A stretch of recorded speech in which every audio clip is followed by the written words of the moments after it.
Department of Environmental Science of Navadvip Vidyasagar College, in collaboration with Internal Quality Assurance Cell of Navadvip Vidyasagar College, is organizing an observational program of World Earth Day on 22nd April of 2022. I am Parija Mukherjee, student of 6th semester, Department of Environmental Science of Navadvip Vidyasagar College. On behalf of my department and as a host of this program, welcoming our honorable principal sir, teachers and non-teaching staff, student representatives and all the students of Navadvip Vidyasagar College. Firstly, I would respect Sir Gaylord Nelson, whose idea to worship Earth as an annual event day came in the year 1969. Since then, we celebrate this day as well as sympathize with the death of humans, plants and animals that died of contaminated food, water and poisonous atmosphere. World Earth Day is to educate and alert people about the earth to save our planet. It is to raise the awareness and importance of environmental issues such as pollution, greenhouse gases, climate condition and global warming. The pollution in air, water, sound and energy has caused many effects on the coming generation and can destroy the world 1000 times over. We as a youthful students can change the world by protecting the environment. This day gives us opportunity and awareness to every person in this world to take protective steps of our great planet. We can say that planet Earth is our mother and she has nurtured us with food, water and shelter. Hence, it is our responsibility to protect our Mother Earth. With the increase in globalization, lots of trees are cut down, oceans are polluted, and many animals are becoming extinct. But if we all work together, we can make our planet greener and happier place. We can take steps like recycling of paper so that lots of trees will be saved. We can plant more trees too. We can reduce the use of plastic and protect the oceans from getting plastic polluted. We also need to keep our environment clean. So, let us all take a decision to keep our environment clean and take every possible action which will protect our earth.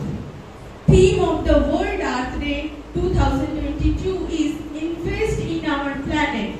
So, we, the Department of Environmental Science, devote saplings as our investment of our planet. Now, I request our Honorable Principal Sir, Dr. Shoban Kumar Roy, to come on the stage.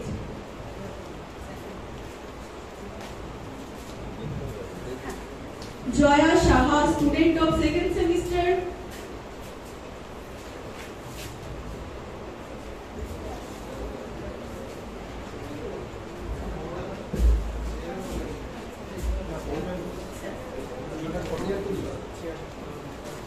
Joya Shah, student of 2nd semester, is devoting a sapling to our respected principal, sir. Sir, we are pleased to have you here. Now, it will be my humble request to educate us with your valuable advices to save our planet.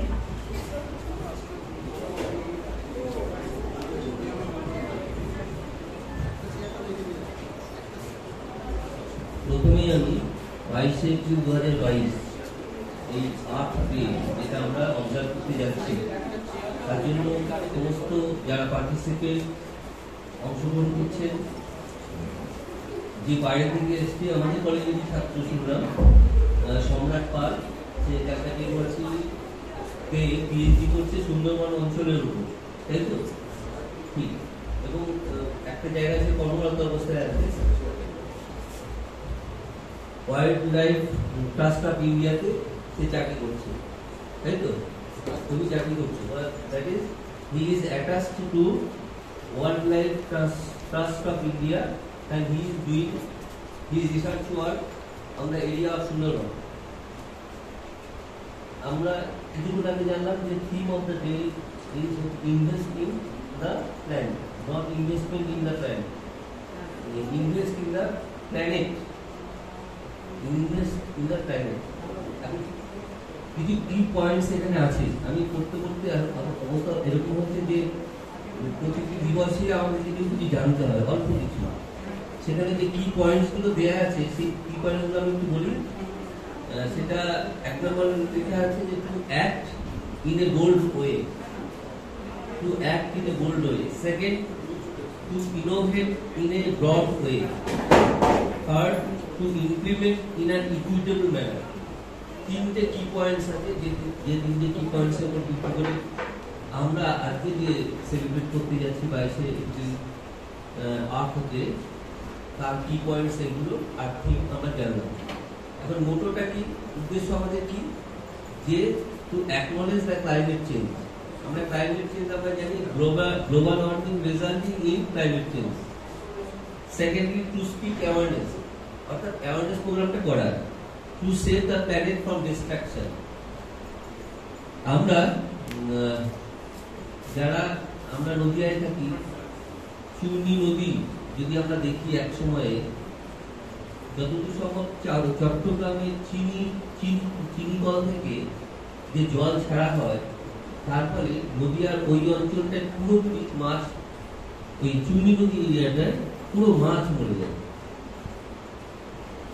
জানি না আমাদের কেন্দ্রীয় সরকার বা রাজ্য সরকার বা যৌথভাবে তারা কিভাবে এটা নিয়ন্ত্রণ করার চেষ্টা করছে।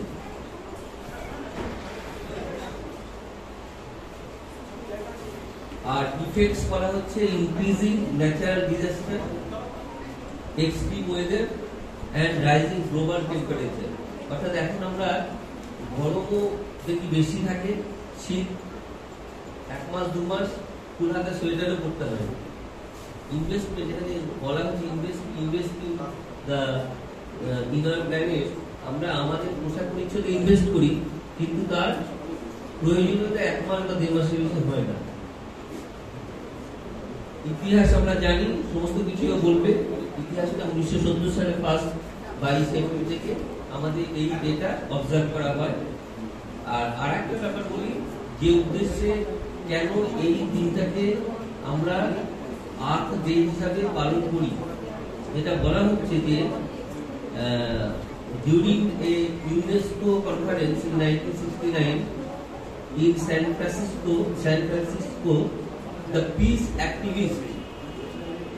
activist John McConnell proposed to honor the Mother Earth and the concept of peace. অর্থাৎ এই যে ইউনেস্কোর যিনি এই পিস অ্যাক্টিভিটিস, অর্থাৎ শান্তি বিষয়ে যারা কাজ করে আর কি, সে কিন্তু তারই প্রপোজাল ছিল যে এটাকে মাদার আর্থ হিসাবে ডিক্লেয়ার করা। সেই অনুযায়ী পরে 1970 সাল থেকে এটা 22 এপ্রিল থেকে শুরু হয়, আমরা অবজার্ভ করা শুরু করি। আর কটা কথা বলবো, যে শান্তা বাড়াবার, যারা আর ভালো করে বলতে পারবে, শান্তা বাড়ায় আচমকা তেল নির্গমনে 1969 সালে 10,000 সামুদ্রিক পাখি, ডলফিন, সিল, সমুদ্রের ছোট বড় মাছের হত্যা সংঘটিত হয়।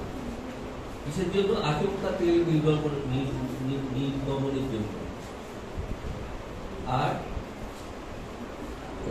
জানি আমি দেখছিলাম এই বিষয়ে কিছু গান আর কি, কেউ যদি এইটা গানগুলো করে একটা দুটো ভালো লাগবে, যে ডাকছে আকাশ, জানি এই ব্যাপারে, আহা কি আনন্দ, ফিরিয়ে দাও অরণ্য চাই, ও আকাশ সোনা সোনা, আর সবুজ পাহাড় ডাকে।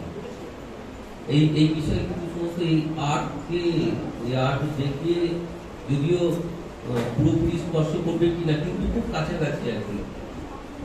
এইটুকু বললাম আর কি। আর সবাই আশা করি এই করোনা পর্ব গেল, করোনায় আমরা অনেক শান্তিতে ছিলাম, ঘরে ছিলাম, মুখে মাস্ক পরেছিলাম, তখন নাকি একদম গঙ্গার জল একদম দূষণমুক্ত, নদীর জল পরিষ্কার, বাতাস একদম ভালো, সমস্ত কিছু। কিন্তু এখন আবার শুরু হয়েছে started polluting. Thank you all. Thank you, sir, for your valuable advices.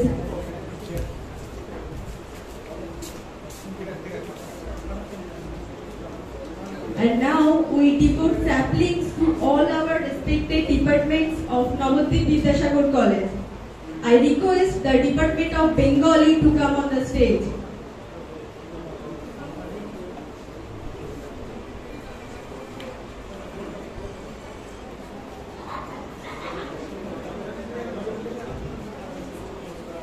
Next, I request the Department of Botany to come on the stage.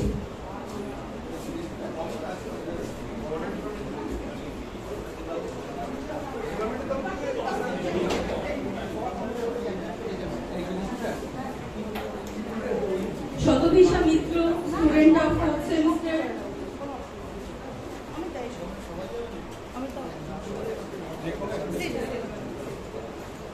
Shatobisha Mitra of 4th semester is giving a sapling to the Department of Botany.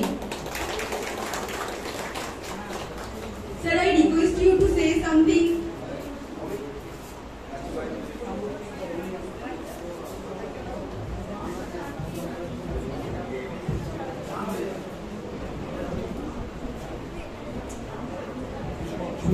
সবাইকে আজকে যেটি রয়েছে সেটি অবশ্যই আমাদের সরকার হোক আর international যত সংস্থা রয়েছে সবার পক্ষে এখন খুব একটি গুরুত্বপূর্ণ জিনিস, কারণ মেন জিনিস হচ্ছে কি সাস্টেনেবল ডেভেলপমেন্ট এবং যাতে পরিবেশকে আরো সহায়ক করা যেতে পারে। তাই এমন কোনো ইভেন্ট যেটা কিনা সেই গোলের দিকে আমাদের একদম এগিয়ে দিচ্ছে, তার সবকটি আমাদের জন্য একটি গুরুত্বপূর্ণ জায়গা দখল করছে। তার মধ্যে আজকেও তার মধ্যে একটি অনন্য, যেরকম এরপর 5 জুন আসবে তখন আরেকটা ডে আমরা সেলিব্রেট করবো জানি। এবার সেই হিসেবে আমরা কি করে এনার্জি যেগুলো রয়েছে, যেগুলো আমাদের রিনিউয়েবল এনার্জি, সেই পদ্ধতির দিকে যেতে পারি। আমরা যাতে আমাদের সব ইউজ রয়েছে তাদের মধ্যে যাতে চেঞ্জেস আনতে পারি, আমাদের ডেইলি ইউজের মধ্যে যেগুলো প্রদূষণ করছে সেই সব জিনিসগুলো থেকে আমরা কনভার্ট করে আমাদের ইউজটাকে সেরকম জায়গায় ডাইভার্ট করতে পারি যাতে প্রকৃতির আরো ভালো হচ্ছে এবং এটা সাস্টেনেবল গোলের দিকে এগোচ্ছে। সেই জিনিসগুলোর দিকে আমাদের পদক্ষেপ নেওয়া উচিত। এর মধ্যে অ্যাফরেস্টেশন যেগুলো রয়েছে, বৃক্ষরোপণ হচ্ছে, আমাদের ইলেকট্রিসিটি বাঁচানো হচ্ছে, সৌরতাপের মাধ্যমে যেসব প্রযুক্তি চালিত হয় সেগুলোকে আপন করা হচ্ছে। সমস্ত দিক দিয়েই আমাদের এগোতে হবে এবং স্লোলি হবে, কারণ এগুলো অবশ্যই প্রচন্ড খরচ সাপেক্ষ পদ্ধতি, কিন্তু স্লোলি আমরা যদি সেগুলোর দিক দিয়ে এগোতে পারি তাহলে 10 বছর, 20 বছর, 30-40 বছর, 100 বছর যদি হয়ে যায় আমরা একটা বেটার এনভায়রনমেন্টের দিকে একদম এগিয়ে যেতে পারবো এবং সেটাই আমাদের মেন গোল হওয়া উচিত। ধন্যবাদ। Thank you, sir, for your wonderful words. I request the Department of Chemistry to come on the stage. Riya Vishwas, student of 4th semester, is giving a sapling to the Department of Chemistry.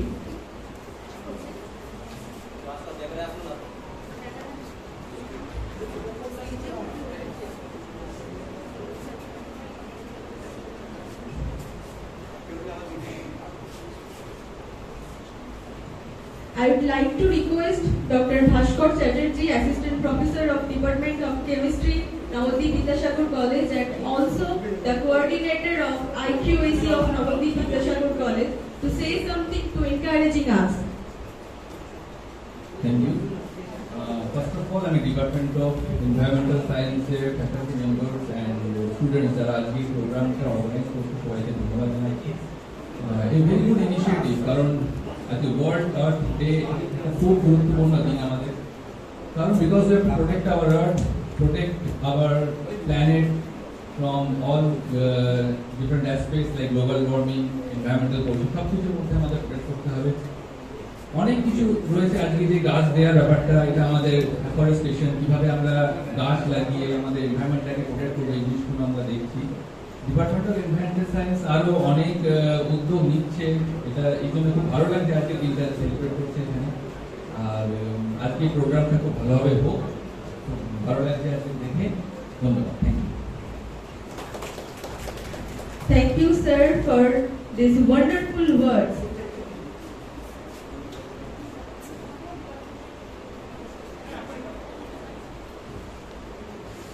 Now I would like to invite the Department of Commerce to come on the stage.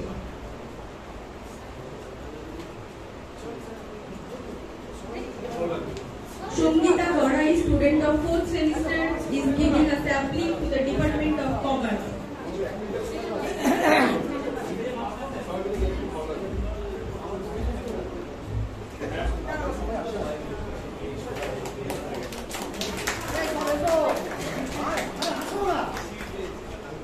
Sir, please say something to encouraging us.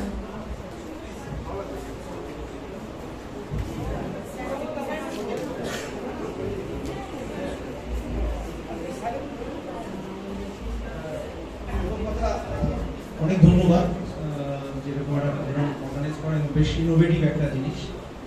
আর একটা জিনিসই বলার সেটা হচ্ছে যে এই ধরনের অনুষ্ঠানগুলো awareness programme হিসেবে আমরা জানি, কিন্তু এর সত্যি সত্যি কি করা হয়, মানে ধরো তোমরা সবাই বাইরে বেরিয়ে যাবে, স্টুডেন্টদের উদ্দেশ্যে বলছি, অ্যাওয়ারনেস তৈরি করতে কি হয় বাইরে, কলেজের বাইরে অরিজিনাল জায়গায় যেখানে করতে দেখবে যে ভীষণ ডিফিকাল্ট, কেননা সবকিছুই আমার কনভিনিয়েন্স। আজকে আমরা যে এই আর্থে পালন করছি সেটাও আমরা এসি ঘরে করছি, তাতে কিছু পলিউশন হচ্ছে, কিছু ফুটপ্রিন্ট হচ্ছে। সুতরাং মানুষ সবসময় কনভিনিয়েন্সের দিকে দৌড়ায়, কিন্তু এই অ্যাওয়ারনেস গুলো থাকা দরকার। তাই অ্যাওয়ারনেস পয়েন্টটা, কথাটা এত বেশি ইম্পর্টেন্ট যে আর কিছু না, এই যে বছর তোমরা কলেজে আছো, আমরা যা মাস্টারমশাই তোমাদের মধ্যে এই ইনকালকুলেট করার চেষ্টা করি, এই অ্যাওয়ারনেসটা, এই দরকারটা। কারণ পৃথিবীতে যখন যাবে সবকিছুই টানবে কনভিনিয়েন্সের দিকে, এবং সাংঘাতিকভাবে দৃঢ় প্রতিজ্ঞ না হলে ধরে রাখা সম্ভব না। সুতরাং এভরিথিং ইজ আ ফেলিওর। এই আর্থে এই প্রোগ্রাম ইজ ফেলিওর যদি সেই অ্যাওয়ারনেসটা না হয়, জীবনে চলতে গিয়ে সেই অ্যাওয়ারনেসটা যদি তোমার প্রতিফলন না হয়, তাহলে এভরিথিং ইজ ফেলিওর। আমার মনে হয় এইটাই সবচেয়ে বড় দরকার। প্রোগ্রাম করা ন্যাকের জন্য, এর জন্য, সের জন্য, সেটা তো আছেই, সেটা হবেই, সেটা আমার ইনস্টিটিউশনের অনেক ভালো হবে। কিন্তু ছাত্ররা যখন রিয়েল লাইফে যাবে, তারা দৃঢ় প্রতিজ্ঞ হবে যে এই জিনিসগুলো আমরা ফেস করে এসেছি, এই জিনিসগুলো দরকার। কনভিনিয়েন্স তোমাকে একদিকে টানবে, কিন্তু আমরা নিশ্চয়ই কিছুতেই আমরা এগুলো ছাড়বো না। আমরা ভাবনা চিন্তা থেকে থাকবো। সুন্দরবনের জায়গা থেকে এসছে, এটাকে ভীষণভাবে প্রোটেক্ট করা দরকার। আমার মনে হয় খুব একটা বেশি করা দরকার। একটাই খালি লাগছে, লিঙ্কিং দ্য ডটস, কেন করছি আর আলটিমেটলি কি হচ্ছে। Thank you very much.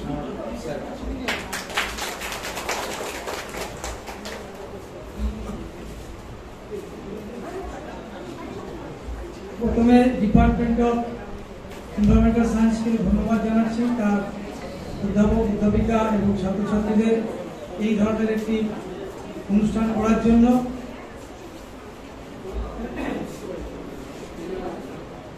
আমাদের শিক্ষকদের তরফ থেকেও সবাই দু চার কথা বলে যাচ্ছে, খুব ইম্পর্টেন্ট কথা। এখানে অধ্যাপক জগদীশ চাকরিও বললেন যে এটা আমাদের অ্যাওয়ারনেস করা একটা প্রোগ্রাম হিসেবে দেখা উচিত, অ্যাওয়ারনেসটা খুব গুরুত্ব দেবে। আর এখন তো আরো বেশি করে গুরুত্বপূর্ণ হয়ে আসছে, কারণ এখন আমাদের প্ল্যানেটটা হয়ে গেছে ভালনারেবল প্ল্যানেট, অর্থাৎ মানে এমন ভাবে এটা বিপন্ন আমাদের এই গ্রহটি, সেটা বিভিন্ন লেখাপত্রের মধ্যে দিয়ে আমরা জানতে পারছি। বিশেষ করে তোমরা তো এনভায়রনমেন্টাল সায়েন্স নিয়ে পড়ছো, তোমরা জানো সুন্দরবনের কথা। আমরা এখানে একজন গবেষক এসেছেন, ওনার থেকে অনেক কিছু জানতে পারবো। তা এখন আমরা কি ক্রাইসিসের মধ্যে পড়েছি, আমি দু একটা জিনিস একটু বলতে চাইছি, একটু ভাগ করে নিয়ে বলি। আর এটাও বলে রাখি, আমি কিন্তু এনভায়রনমেন্টাল সায়েন্সের নিয়ে কোনো পড়াশোনা করিনি, টেকনিক্যাল নলেজ আমার নেই। আমার কিছু পরিবেশগত বিষয় নিয়ে আন্দোলন করার কিছু অভিজ্ঞতা আছে। আমরা একটা সময় এগুলো নিয়ে আন্দোলন শুরু করেছিলাম, এখনো নানাভাবে যুক্ত আছি। একটু আগে সাস্টেনেবল ডেভেলপমেন্টের কথা বলা হলো, এই সাস্টেনেবল ডেভেলপমেন্ট নিয়েও কিন্তু আমরা আন্দোলনের সাথে যুক্ত আছি, যেটাকে আমরা বাংলা করেছি জনমুখী উন্নয়ন, এবং এর সাথে সাথে পরিবেশের বিষয়টাও আছে। যাই হোক, এটা একটা দিক গেল। যেটা মূল কথাটা বলতে চাইছি, কিছুদিন আগে আমরা সবাই জানি যে গ্লাসগো কনফারেন্স হয়ে গেছে, সেখানে জলবায়ু নিয়ে অনেক আলোচনা হয়েছে, এবং জলবায়ু যে আজকে পাল্টে যাচ্ছে সেটা আমাদের দৈনন্দিন অভিজ্ঞতা থেকে আমরা বুঝতে পারছি। যেমন আমি যদি আমাদের জাস্ট পশ্চিমবঙ্গের কথা ধরি, পশ্চিমবঙ্গে এখন শুরু হয়েছে গরমকালে, পার্টিকুলারলি মে মাসের দিকে দেখা যাচ্ছে একটা ঝড় আসে। সেই ঝড়ে মানে আমাদের আশেপাশটা, আমাদের রাজ্য এবং আশেপাশের কয়েকটা রাজ্য কিন্তু নানাভাবে তাদের অনেক ধ্বংস হয়ে যাচ্ছে। অনেক কিছু ঘর বাড়ি, মানুষ, সেটা কিন্তু ধ্বংস হয়ে যাচ্ছে দেখছি। যখন বন্যা হচ্ছে জলে ভাসিয়ে দিচ্ছে, যখন খরা তারপরে ফাটিয়ে দিচ্ছে, মাটি ফুটি ফাটা হয়ে যাচ্ছে। এইগুলোই হচ্ছে ক্লাইমেট চেঞ্জ। সময় মতো ঋতু কোনো এখন আর নেই, সামঞ্জস্য থাকছে না। এই যে ক্লাইমেট চেঞ্জটা হচ্ছে, এবং এটা সারা পৃথিবী জুড়েই বলছে। অনেক সময় বড় ভূমিকা রয়েছে, আগুন লেগে যাচ্ছে, কিন্তু হচ্ছে। তা এই যে বিভিন্ন সময় যে কনফারেন্সগুলো হচ্ছে, মানে আমি বিশ্বের কথা বলছি, যেমন জলবায়ু কনফারেন্স হয়ে গেল, এতে কিন্তু খুব একটা কাজের কাছে খুব যে হচ্ছে তা কিন্তু নয়, আমরা সেটা দেখতেই পাচ্ছি। কারণ এই ধরনের বসুন্ধরা বৈঠক আজকে শুরু হয়নি, অনেক আগে থেকে শুরু হয়েছে। কিন্তু দেখা গেছে যে এক একটা করে বৈঠক হয়েছে, কিছু কিছু প্রতিশ্রুতি সবাই দিয়েছে, কিন্তু কাজের কাজ একটাও হয়নি। এই ক্ষেত্রে আমি ছাত্রছাত্রীদের বিশেষ করে বলবো যে তোমরা অ্যাওয়ার হও। ছাত্রছাত্রীদের অ্যাওয়ারনেসটা কিন্তু একটা আলাদা গুরুত্ব আছে। আমরা তো বলছি যে এখন সবাই বলছে যে পৃথিবীতে এত কার্বন এমিশন হচ্ছে, তার কারণে মানে গ্রিন হাউস গ্যাস, আরো কিছু কিছু গ্যাস আছে, সেই কারণে পৃথিবীর আজকে এই অবস্থা। এবং তারই সাথে আছে গাছ কাটা এবং জলাভূমি বুঝিয়ে দেওয়া, পুকুর বুঝিয়ে দেওয়া, অনেক সময় নদী খানিকটা বুঝিয়ে দেওয়া। যেমন আমাদের গঙ্গার অবস্থা খুব খারাপ, খুবই খারাপ গঙ্গার অবস্থা। এবং গঙ্গা বাঁচানোর জন্য অনেকে অনেকদিন আন্দোলনও করেছেন, অনেক ছাত্র সন্ত্রাসী। যাই হোক, ব্যাপারটা এখন পর্যন্ত কিছুই হয়নি। আগামী কিছুদিন আগেও বলা হতো 10 বছর, আমি এখন বলবো আগামী 8 বছর খুব ইম্পর্টেন্ট এই পৃথিবীর পক্ষে। 2030 সালের মধ্যে যাও একটা কিছু করতে হবে, না হলে পৃথিবী কিন্তু বাসযোগ্য থাকবে না। আজকে ক্লাইমেট চেঞ্জ সেটুকু দেখছি, আগামী 8 বছরের মধ্যে, 30 সালের মধ্যে কিন্তু অনেক কিছু ওলটপালট হয়ে যাবে। এটাও বিশেষজ্ঞরা বলছেন, পরিবেশবিদরা বলছেন যে প্রাক শিল্প প্রি ইন্ডাস্ট্রিয়াল এরাতে যে টেম্পারেচার ছিল আর্থের অ্যাভারেজ টেম্পারেচার, সেই টেম্পারেচারটা যেন 1.5 ডিগ্রি সেন্টিগ্রেডের বেশি না বাড়ে, এটাই তারা বলছে। কিন্তু অলরেডি 1.2 ডিগ্রি সেন্টিগ্রেড কিন্তু বেড়ে রয়েছে, আর মাত্র 0.3 ডিগ্রি আছে। অতএব এখনই এই অবস্থা, ওই 0.3 ডিগ্রিতে কাছাকাছি গেলেও কিন্তু আরো অনেক ওলটপালট দেখা দেবে। অতএব এটা খুব ইম্পর্টেন্ট।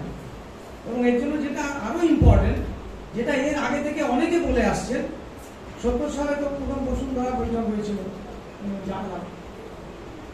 1974 সালে একজন অর্থনীতিবিদ জর্জ কু রয়েছেন, তার নাম খুব একটা শোনা যায় না, জর্জ কু রয়েছেন, উনি একটা বই লিখেছিলেন।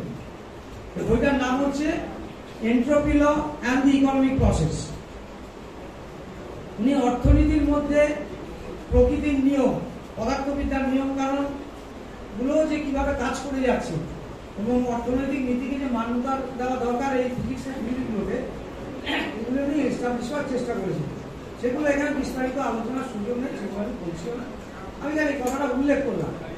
অর্থাৎ তখন থেকেই তারা চিন্তা ভাবনা করছেন যে আমাদের ইকোনমি, যেটা আমাদের একজন অধ্যাপক বলেছে যে আমাদের ইকোনমিটাকে নন রিনিউয়েবল এনার্জি সোর্সের থেকে রিনিউয়েবল এনার্জি সোর্সের দিকে নিয়ে যেতে হবে। কয়লা তেলের থেকে আমাদের সৌরশক্তির ব্যবহার করা বেশি দরকার, বা অন্য এই ধরনের শক্তি ব্যবহার করা দরকার। এই দিকে কিন্তু অর্থনীতিকে শিফট করতে হবে, আর ধীরে সুস্থে আর হবে না, সামনে কিন্তু 8 বছর। ওদের করলে তাড়াতাড়ি করতে হবে, নাহলে কিন্তু পৃথিবী ওলটপালট হয়ে যাবে। আর এটা নিশ্চয়ই আমাদের ছাত্রদের হাতে নেই। এর জন্য আছে যারা পলিসি মেকার্স, গভর্নমেন্ট, বড় বড় কর্পোরেট হাউস, যারা পৃথিবীকে সব থেকে বেশি পলিউটেট করে, এদেরই বেশি ভাবতে হবে। এবং সারা পৃথিবী জুড়েই কার্বন এমিশন কমাতে হবে। এবং বর্তমানে যে এমিশন হচ্ছে অন্তত সেটাকে অর্ধেকে নামিয়ে আনা হবে। অর্ধেক নামাতে হলে যা স্যাক্রিফাইস করতে হবে, সেটা সব দেশগুলো বা যারা অত্যন্ত ধনী তারা কতটা কি করবে জানি না, আমরা নিজেরাও তো সব স্যাক্রিফাইস করতে পারি। যেটি স্যার তো বলছিলেন, আমরা একটা এসি ঘরের মধ্যে বসে করছি, ব্যাপারগুলো তো আছেই।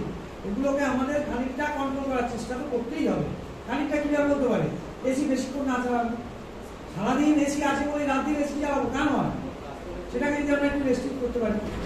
মোটর গাড়ি আছে বলে রাত্রি কেন মোটর গাড়িতে চলবে? সব থেকে ভালো মোটর গাড়ি না কিনতে পারবো। মোটর গাড়িতে যদি চড়ি একটু কম করে চলবে, তাহলে একটু খরচাটা কম হবে। এইভাবে একটু চিন্তা ভাবনা করে। আর আমাদের ব্যক্তিগতভাবে কি ভাবতে হবে, কর্পোরেট গভর্নমেন্টের ব্যাপারটা ছেড়ে দিলাম, ব্যক্তিগত স্তরেও কিছু ভাবনা চিন্তা ব্যাপার আছে। আমরা জল অপচয় কম করবো, আমরা দুমদাম যেখানে গাছ কাটবো, প্লাস্টিক কম ব্যবহার করবো, আমরা অন্তত এই কাজগুলো কিন্তু করতে পারি। এটা আমরা নিজেরা প্র্যাকটিসের মধ্যে আনতে পারি, আমাদের অ্যাওয়ারনেসের মধ্যে দিয়ে আনলে, নিজেরা প্র্যাকটিস করলে আমাদের দেখেও কিন্তু অনেকে শিখবে। যাই হোক, আমি চাই তোমরা অ্যাওয়ার হও এবং পৃথিবীকে যে বাঁচানোর যে উদ্যোগ নেওয়া হচ্ছে, কিছু মানুষ তো নিচ্ছেন, এটাও ঘটনা, সারা পৃথিবী জুড়ে কিছু মানুষ কিন্তু উদ্যোগ নিচ্ছে। হয়তো তারা তাদের মতো শক্তিশালী হয়নি, ওই বড় বড় কর্পোরেটদের মতো অত শক্তিশালী হয়নি, বা গভর্নমেন্ট যেরকম পাওয়ার অত শক্তিশালী হয়নি, কিন্তু তারা কিন্তু চেষ্টা করছে এবং অনেক জায়গায় সাকসেসফুল হচ্ছে।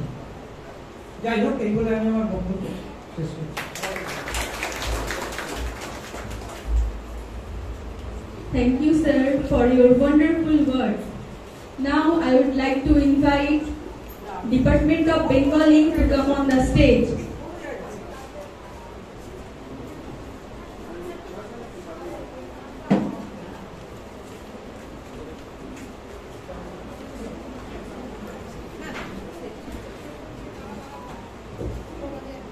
Shubharti Dey, student of second semester, is giving a sapling to the Department of Bengali.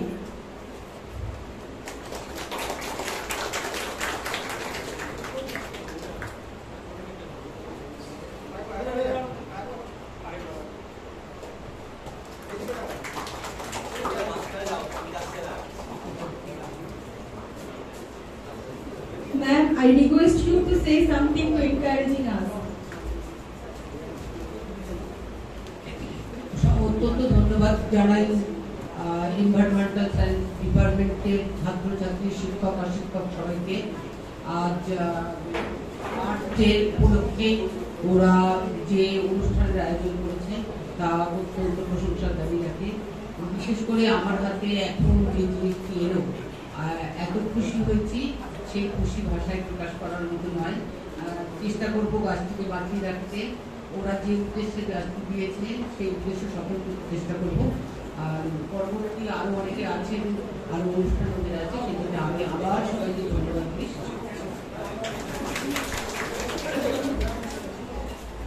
Thank you, ma'am, for your speech. Now I request the Department of Computer Science to come on the stage.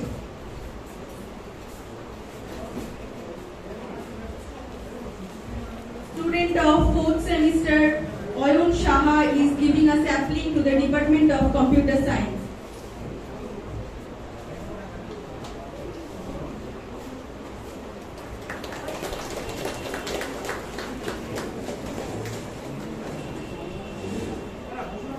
Ma'am, please say a few words. Thank you. আমাদের department computer সায়েন্সের পক্ষ থেকে আমি environmental science ডিপার্টমেন্টের থেকে যে আমাদের স্যাপ্লিংটা দেওয়া হয়েছে তার জন্য খুবই ধন্যবাদ। আজকে ওয়ার্ল্ড আর্থ ডে সেলিব্রেশন করার জন্য আমরা সবাই এখানে সমবেত হয়েছি। তো এই বছরের যে থিম সেটা হচ্ছে ইনভেস্ট ইন আওয়ার প্ল্যানেট। তো এইভাবে আমাদের চারিপাশের পরিবেশে যে সমস্যাগুলো দেখা গেছে, যেমন পলিউশন, ডিফরেস্টেশন, গ্লোবাল ওয়ার্মিং, তো এই সবের বিরুদ্ধে আমরা লড়তে পারি যদি আমরা বৃক্ষরোপণ করে থাকি। তো এইভাবে স্যাপলিং ডিস্ট্রিবিউশনের মাধ্যমে আমরা যে আজকে সেলিব্রেট করছি, এটা আমার খুব ভালো লাগছে। আমি এনভায়রনমেন্টাল সায়েন্স ডিপার্টমেন্টকে ধন্যবাদ জানাই এবং সমস্ত ছাত্রছাত্রীরা যাতে ভবিষ্যতে আরো উন্নতি করতে পারে, এগিয়ে চলতে পারে, তার জন্য তাদেরকে শুভেচ্ছা জানাই। Thank you. Thank you, ma'am. I request the Department of Economics to come on the stage.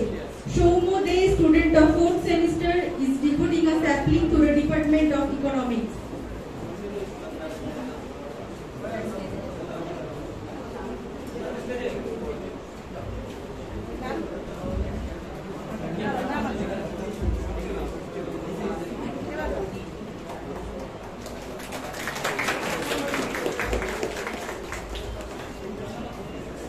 Sir, ma'am, please say few words to encouraging us. Thank you, Department of Environmental Science, for providing this session. We being economists, we see every problem in the line of price. Why pollution? Because pollution is easy.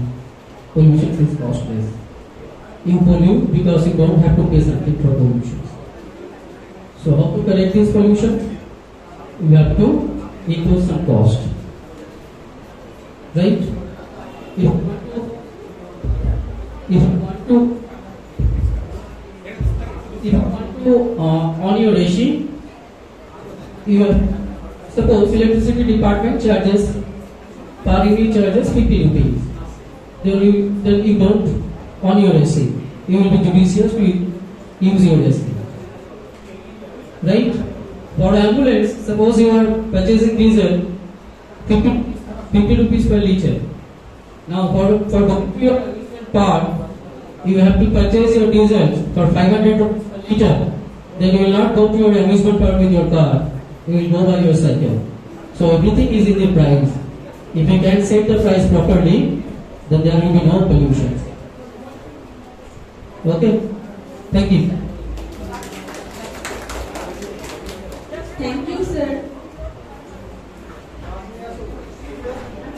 আমারও একটুখানি বলতে ইচ্ছে করছে, আসলে গাছগুলোকে পেয়ে খুব ভালো লাগছে, কিন্তু বাড়িতে অনেক গাছ আছে এবং দেখতে পাই যে এই গাছ যত নিরীহ এদের দেখতে লাগছে তারা তো নিরীহ নয়, কিন্তু এগুলো প্রায় ওই প্রাণীর মতোই সাংঘাতিক সব, মানে এদেরকে মেনটেন করা বিরাট ব্যাপার।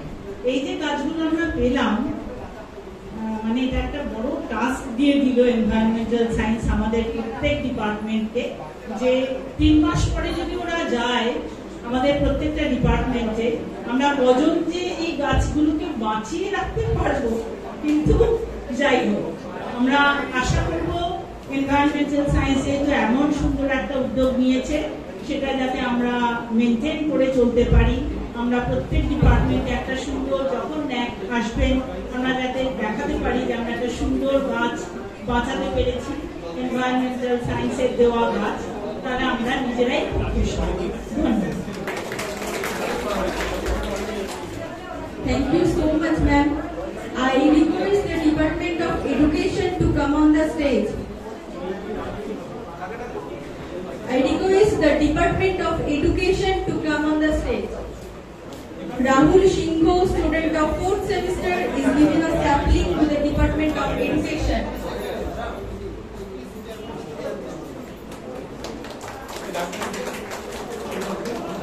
Ma'am, please say few words.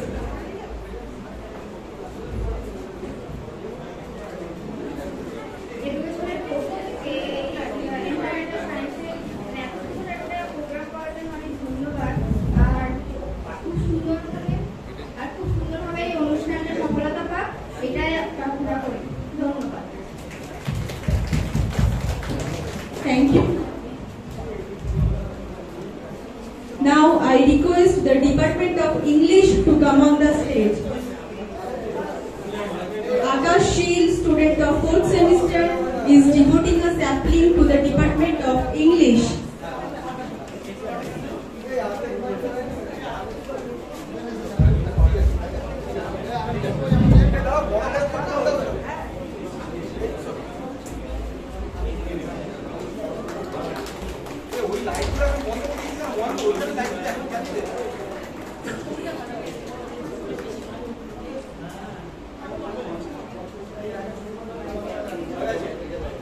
Sir, please share your views.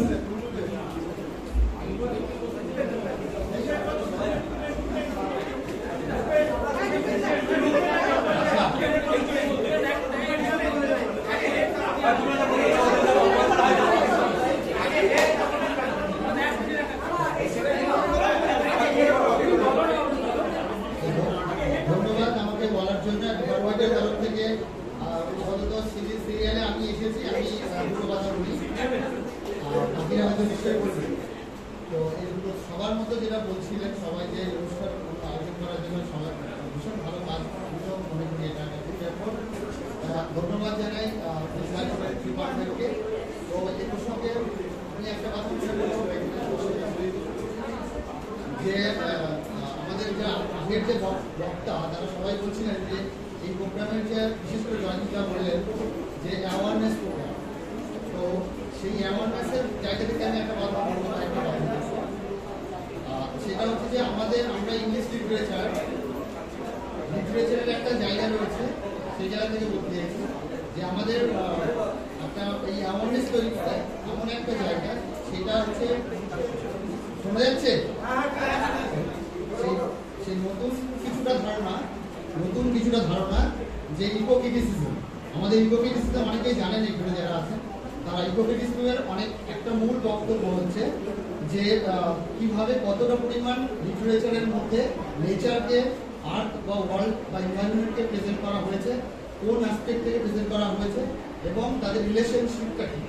এবং আরেকটা জিনিস দেখান, আরো দুটো জিনিস, যে আর্ট বা এনভায়রনমেন্ট অবশ্যই একটা পার্ট আমাদের, বা উল্টোভাবে ভাবাতে শেখাই যে আমরা যারা humans are only the part of the entire universe, but humans always believe that they are the controller of the entire universe. So this is called anthropocentric attitude. কিন্তু ইকো-ক্রিটিক্সরা বিশেষ করে শেরিল গডফ্রেডলি বা আর্নস্ট নাইস, নরওয়েল ইকোলজিক্যাল ফিলোসফার, তারা যেটা বলতে চাইছে যে বিশেষ করে ডিপ ইকোলজি থিওরি, যে এই পৃথিবীটা মানুষের জন্য নয় শুধু, বা মানুষের অধিকারী নয় একমাত্র, মানুষের সেইটুকুই প্রয়োজন, যেটুকু খুব প্রয়োজন সেটুকুই তারা গ্রহণ করবে, সেটুকুই তারা ব্যবহার করবে, বাকিটা কিন্তু তাদের অধিকার নেই। তারা যদি মনে করে আমরা পৃথিবীর সর্বশ্রেষ্ঠ জাতি, সেটা কিন্তু তাদের অন্যায়। কারণ পৃথিবীতে প্রত্যেকটা জিনিসের সঙ্গে প্রত্যেকটা জিনিসের একটা মেলবন্ধন রয়েছে, যেটা তারা বলছেন কিছুটা স্পিরিচুয়াল লিডারদের মতো করে, যে ইন্টারকানেক্টেডনেস, ইন্টারডিপেন্ডেন্স, প্রত্যেকের সঙ্গে একটা কানেকশন রয়েছে, ইন্টারডিপেন্ডেন্স রয়েছে। এই ইকো-ক্রিটিক্সরা বা ইকো-ক্রিটিসিজম এইটাকে হাইলাইট করার চেষ্টা করে একটা জিনিসের মাধ্যমে, যে কনসিয়াসনেস তৈরি করার মাধ্যমে, যে অ্যাওয়ারনেসের মাধ্যমে। সেই অ্যাওয়ারনেস হচ্ছে এরকম যে পৃথিবীটাকে বাঁচাতে হবে, আমাদের সবাই কিন্তু সবার সঙ্গে কানেক্টেড, ইন্টারলিঙ্ক। সেই লিঙ্কটা আরো যত বেশি হবে তত বেশি পৃথিবী সুন্দর হবে, শুধু মানুষের জন্য না, সবার জন্য। তাই জন্য তাদের মতো করে আমরাও বলতে চাইছি যে এই ধরনের চেতনা, এই ধরনের অ্যাওয়ারনেস প্রোগ্রামটা কিন্তু আমাদের সবার দরকার। শুধুমাত্র ইএনটিএস বা সায়েন্সের লোকেরাই বা স্টুডেন্টরাই করবে তা নয়, আমরা লিটারেচারে রীতিমতো যথেষ্ট এই ব্যাপারে আমরা পড়াশোনা করি। ছাত্রদের কথা, আমাদের সাহিত্যের যারা লোক তাদের কথা বলি। এবং এই থিওরিটা 1990 সাল নাগাদ জনপ্রিয়তা লাভ করেছে, 70 সাল থেকে কথাগুলো আসছে। বিশেষ করে একটা ওয়ার্ড ডিপ ইকোলজি, নরওয়েল ফিলোসফার, তার নাম একটু আগে বললাম, আর্ন নাইস, তিনি কিছুদিন আগে মারা গেছেন। তিনি যে থিওরিটা দিয়েছেন তার ডিপ ইকোলজি, অর্থাৎ বলি এনভায়রনমেন্টকে আমরা ডিপার লেভেলে ভাববো, কখনোই এটাকে এক্সপ্লয়েট করবো না। Man cannot be the planter of this universe, এই যে মূল বক্তব্য এই জায়গাটায়, সেই চেতনাটা কিন্তু ইকো-ক্রিটিসিজম বারবার তুলে ধরে তাদের এই চেতনা বা কনসিয়াসনেস প্রোগ্রামের মাধ্যমে, বিশেষ করে মানুষের মধ্যে দিয়ে তাদের যে রিয়েলাইজেশনটা তৈরি করা হবে। এবং সবার শেষে সেই ইন্টারকানেক্টেডনেসটা যেটা আমাদের রয়েছে। এবং আমরা কখনোই আজকে আমরা এসি রুমে যেভাবে আমরা পরিবেশের উপর অত্যাচার করছি, সেটা যেন করবো। এই ধরনের জিনিসগুলো আমরা জাস্ট মনে রাখবো, তাহলে এই ধরনের জিনিসগুলো আরো বেশি করে সফল হবে। এই ধরনের দিনগুলোর যে গুরুত্ব, সেটা আমরা বুঝতে পারবো। সবাইকে একটু করে বলার থাকবে।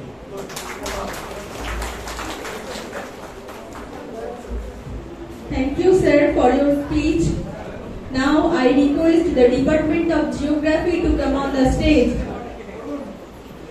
Akash Sheel, student of 4th semester, is giving a sapling to the Department of Geography.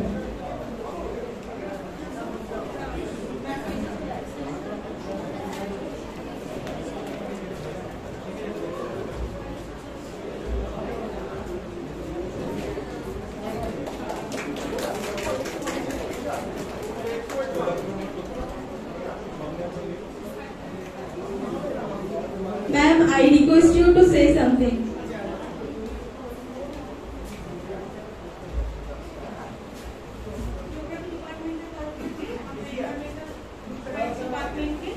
অনেক ধন্যবাদ। আমরা ডিপার্টমেন্টে এটাকে রাখবো, চেষ্টা করবো ঠিকঠাক রাখার। আর আজকে তো আর্ট ডে, তো আমরা geography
Thank you.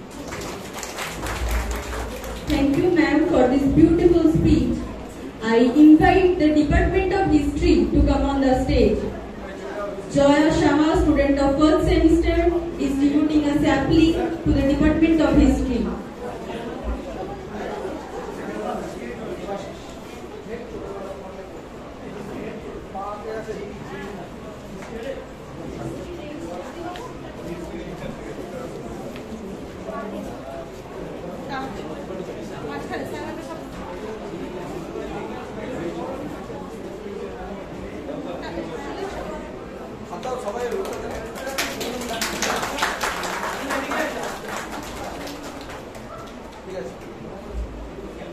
Sir, ma'am, please something to Gina.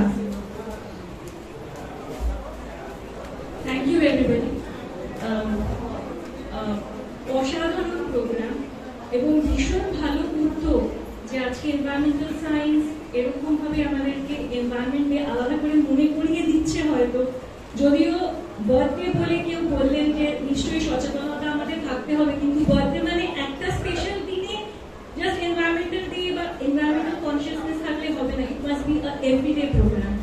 আর আমি অবশ্যই রিকোয়েস্ট করব যে যারা আমাদেরকে এত সুন্দর একটা উপহার দিচ্ছে, এই উদ্যোগটা দিয়েছে, তারা যেন অবভিয়াসলি 3 মাস পরে গিয়ে দেখে আসে আমাদের ডিপার্টমেন্টে যে আমরা কতটা যত্ন নিয়েছি। তবেই আমরা বুঝতে পারবো যে we have learned to save our environment, we have learned to save ourselves as well. আর একটা বাংলাতে কথাই আছে, প্রাণ মানে গাছ লাগান প্রাণ বাঁচান। That should be the motto of our day.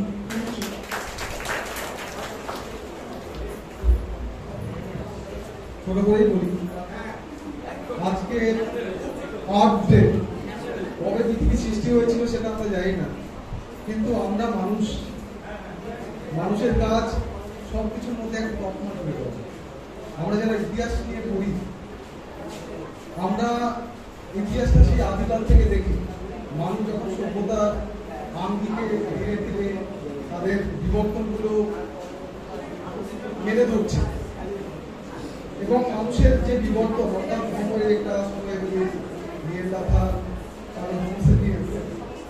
এবং এই যে বিবর্তনের ধারা, সেখানে বৃক্ষর কিন্তু একটা মস্ত অবদান। মানুষকে নিয়ে পৃথিবীর কতটা উপকারে লাগে জানি না, কিন্তু পৃথিবীকে ধ্বংস করার জন্য মানুষ একাই যথেষ্ট। আমরা যদি সিন্ধু সভ্যতার দিকে তাকাই, এই সভ্যতাটা মূলত গড়ে উঠেছিল সিন্ধু নদীর অববাহিকায়, এবং সেখানে প্রচুর বৃষ্টি হতো। আমি এক্সাম্পল অনেকবার দিয়েছি। এবং সেই বৃষ্টির হাত থেকে বাঁচার জন্য মানুষ প্রচুর বৃক্ষছেদন করে, অর্থাৎ বন্যার হাত থেকে বাঁচার জন্য ইট তৈরি করলো, পাকা ইট, পোড়া ইট, এবং এমন পরিমাণে বৃক্ষ ছেদন করা শুরু করলো যে পরবর্তীকালে একতল থেকে বহুতল বাড়ি তৈরি হতে লাগলো। আপনারা যদি পাঞ্জাবে যান, পাকিস্তানে মহেঞ্জোদড়ো, সেখানে দেখবেন প্রচুর স্থাপত্য শৈলী পাবেন, আজ থেকে প্রায় 4000 বছর পূর্বে। কি ছিল না সেখানে? প্রায় 20 ফিট ওয়াল ইটের, সেখানে বাজার থেকে শুরু করে সমস্ত রকম সজ্জা সেখানে ছিল মানুষের। এবং এমন পরিমাণে বৃক্ষছেদন করলো যে বৃষ্টির হাত থেকে বাঁচার জন্য তারা বৃক্ষছেদন করলো, সেই বৃষ্টি সেখানে পড়ে গেল, এবং সেখানে খরা, মরু অঞ্চলের সম্প্রসারণ এবং সেই সভ্যতার গঠন। অর্থাৎ আমাদের দৈনন্দিন জীবনে বৃক্ষর একটি মস্ত বড় অবদান রয়েছে। আমরা যখন রাস্তা দিয়ে যাই, কৃষ্ণনগর থেকে নবদ্বীপ ঘাটের রাস্তা, আপনারা সেখানে দেখেছেন যে শতাব্দী প্রাচীন বড় বড় বৃক্ষ ছিল, মানুষ সেগুলোকে ধ্বংস করে কেটে দিয়েছে রাস্তা সম্প্রসারণের জন্য। একটা বৃক্ষ 200 বছর ধরে বড় হয়েছে, আমরা কেটে দিয়েছি 1 নিমিষের মধ্যে। সেই বৃক্ষ যখন যাই আপনারা কষ্ট হয়, কারণ এই বৃক্ষগুলো আমরা যখন মোটরসাইকেলে বা হেঁটে যাই, ছায়া প্রদান করে। আপনারা যদি শেরশাহী রাজত্বকাল দেখেন, দেখবেন গ্রাম সারাউন্ড রোড তৈরি করেছিলেন, বিশাল বড়, পৃথিবীর মধ্যে সবথেকে বড়, সারাপুরি আজম বলা হয়। এবং সেখানে প্রচুর বৃক্ষ রোপণ করেছিলেন। কেন? যারা পথযাত্রী তাদের ছায়া প্রদান করে। তাল গাছ থেকে কিন্তু বড় বৃক্ষ বেশি প্রয়োজন গ্রীষ্মকালে, কারণ সেখানে ছায়া বেশি থাকে। সেজন্য আমাদের বৃক্ষ রোপণ করতে হবে। আর আমাদের ডিপার্টমেন্টকে এত সুন্দর একটি উপহার দেওয়ার জন্য ধন্যবাদ। সরকার অনেক বিভিন্ন রকম প্রগতিমূলক বৃক্ষরোপণের পরিকল্পনা গ্রহণ করছেন, কিন্তু দুঃখের বিষয় বেশিরভাগ গাছগুলো যখন লাগান তখন দেখা যায় বৃক্ষগুলোর মধ্যে পড়ে যায়। অর্থাৎ গাছ লাগানোর মধ্য দিয়ে আমাদের কর্তব্য শেষ হয় না, সেটাকে বাঁচিয়ে তুলতে হবে। তার জল লাগবে, তার সার লাগবে, সমস্ত কিছু দিয়ে আমরা যেমন সন্তানকে লালন পালন করি সেরকম এই বৃক্ষগুলো কিন্তু আমাদের লালন পালন করতে হবে। তবেই আমাদের পৃথিবী বাঁচবে, আমরা বাঁচবো। ধন্যবাদ। Thank you, sir. I invite the Department of Mathematics to come on the stage. Poushali Shaha, student of 6th semester, is devoting a sapling to the Department of Mathematics.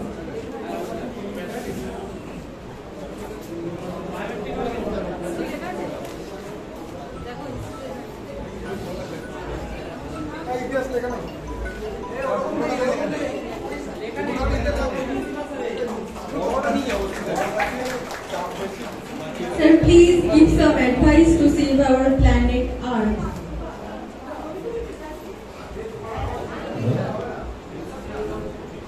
Department of EMVS কে অসংখ্য ধন্যবাদ এত সুন্দর একটা programme করার জন্য। আমরা জানি যে করে বলবো এই মহাবিশ্বের একটি পার্ট হচ্ছে মিল্কি ওয়ে বা আকাশগঙ্গা ছায়াপথ, তার একটা অতি ক্ষুদ্র অংশ হচ্ছে আমাদের পৃথিবী।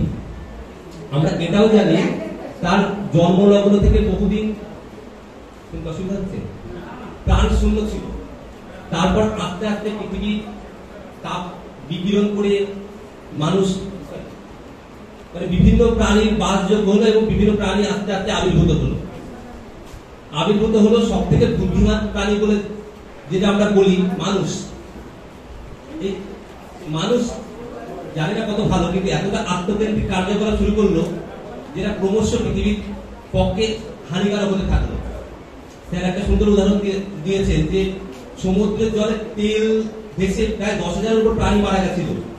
তারপরে মানুষের মধ্যে কিছু মানুষ আছে যারা ভালো মানসিকতা, তাদের আন্দোলনের ফল আমাদের এই বসুন্ধরা দিবস, যেটা প্রথম শুরু হয় 1970 সালে। কারণ আমার নজিকের কাছে গান আছে না, দেয়ালে ঠেকলে পিঠ লড়াই ছিল, আমাদের দেয়ালে তখন পিঠ থেকে গেছিল, কিন্তু তবুও কি আমরা কি সত্যি সচেতনতা পেরেছি? ক্রমবর্ধমান যে পৃথিবীর উষ্ণায়ন, আমরা শুনছি যে 2 মরু বরফ গলে গিয়ে পৃথিবীর অনেকটা অংশ ডুবে যেতে পারে। আমরা কি সচেতন হয়েছি? আমরা যদি সচেতন হয়ে থাকি, আমরা কিন্তু আমরা বাজারে চটের ব্যাগ বা পাটের ব্যাগ নিয়ে যাইনি, প্লাস্টিক যত্র ফেলে দিই। প্রায় পৃথিবীতে প্রায় কি বলবো জালের মতো মিশিয়ে দিচ্ছি প্লাস্টিক। আমাদের যে ইলেকট্রনিক্স গার্বেজ সব জায়গায় ফেলে দিচ্ছি, নদী নাব্যতা কমে যাচ্ছে। আর সব থেকে বড় উদাহরণ যে যারা বড় বড় প্রোগ্রাম গুলো করছে সে সমস্ত দেশ যারা কন্টিনিউ পারমাণবিক অস্ত্র বানাচ্ছে, যার কিনা একটা বা দুটো বিস্ফোরণ হলে পৃথিবী ধ্বংস হয়ে যাবে। আমরা কি করবো? আমরা এদিকে বৃক্ষরোপণ করবো আর এদিকে পারমাণবিক বিস্ফোরণ করবো। যাই হোক, আমাদের জায়গা থেকে যতটা শপথ নেওয়া আমরা নিতে পারি, সুকান্তর কথা অনুসারে আমরা চেষ্টা করবো এই পৃথিবীকে একটা কিছু বাসযোগ্য করে যাওয়ার। ধন্যবাদ। Thank you, sir, for this wonderful speech. I invite the Department of Philosophy to come on the stage. Shreya Boshak, student of 6th semester, is devoting a sapling to the Department of Philosophy.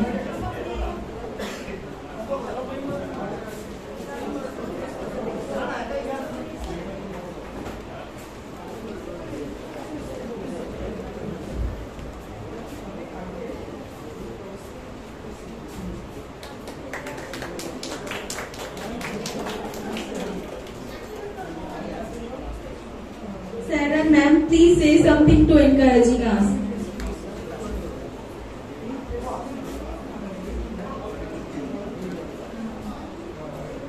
Environmental science বিভাগের ছাত্রছাত্রীদের এবং শিক্ষক শিক্ষিকাদের অসাধারণ উদ্যোগ। আমি নিজে গাছ ভীষণ ভালোবাসি।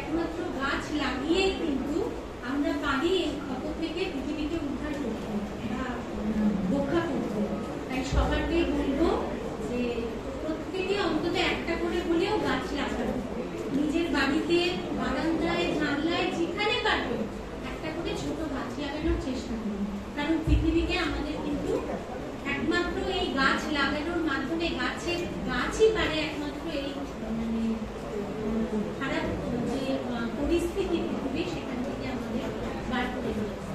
Thank you. Thank you, ma'am. I would like to invite the Department of Physical Education to come on the stage.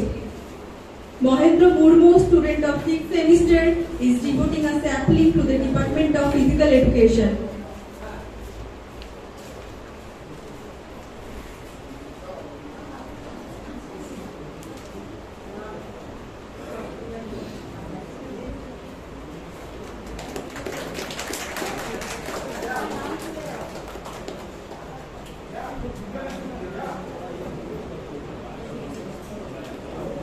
Sir, please say a few words. Education ডিপার্টমেন্টের পক্ষ থেকে এনভায়রনমেন্ট সায়েন্স ডিপার্টমেন্টে বিশেষ ধন্যবাদ জানাই। এছাড়া উপস্থিত সকল অধ্যাপক অধ্যাপকবৃন্দ এবং সকল ছাত্রছাত্রীদেরকে গ্রীষ্মের আন্তরিক বৈশাখী শুভেচ্ছা জানাই।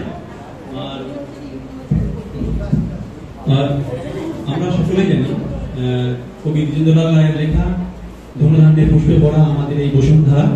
আজ এই বসুন্ধরা দিবসে আমরা যদি সকলে সবুজায়ন অর্থাৎ বৃক্ষরোপণ করতে পারি, চারিদিকে যদি সবুজায়ন করতে পারি, তবে আমাদের সবুজায়ন ঘটবে, আমরা সুস্থভাবে জীবনযাপন করতে পারি, আমরা অক্সিজেন গ্রহণ করতে পারি।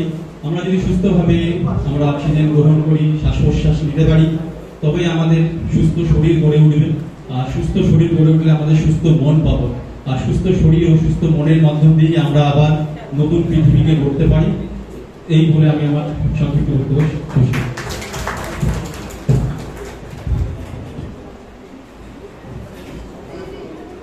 Thank you, sir. I request the Department of Physics to come on the stage. Shubharti Dey, student of 2nd semester, is devoting a sapling to the Department of Physics.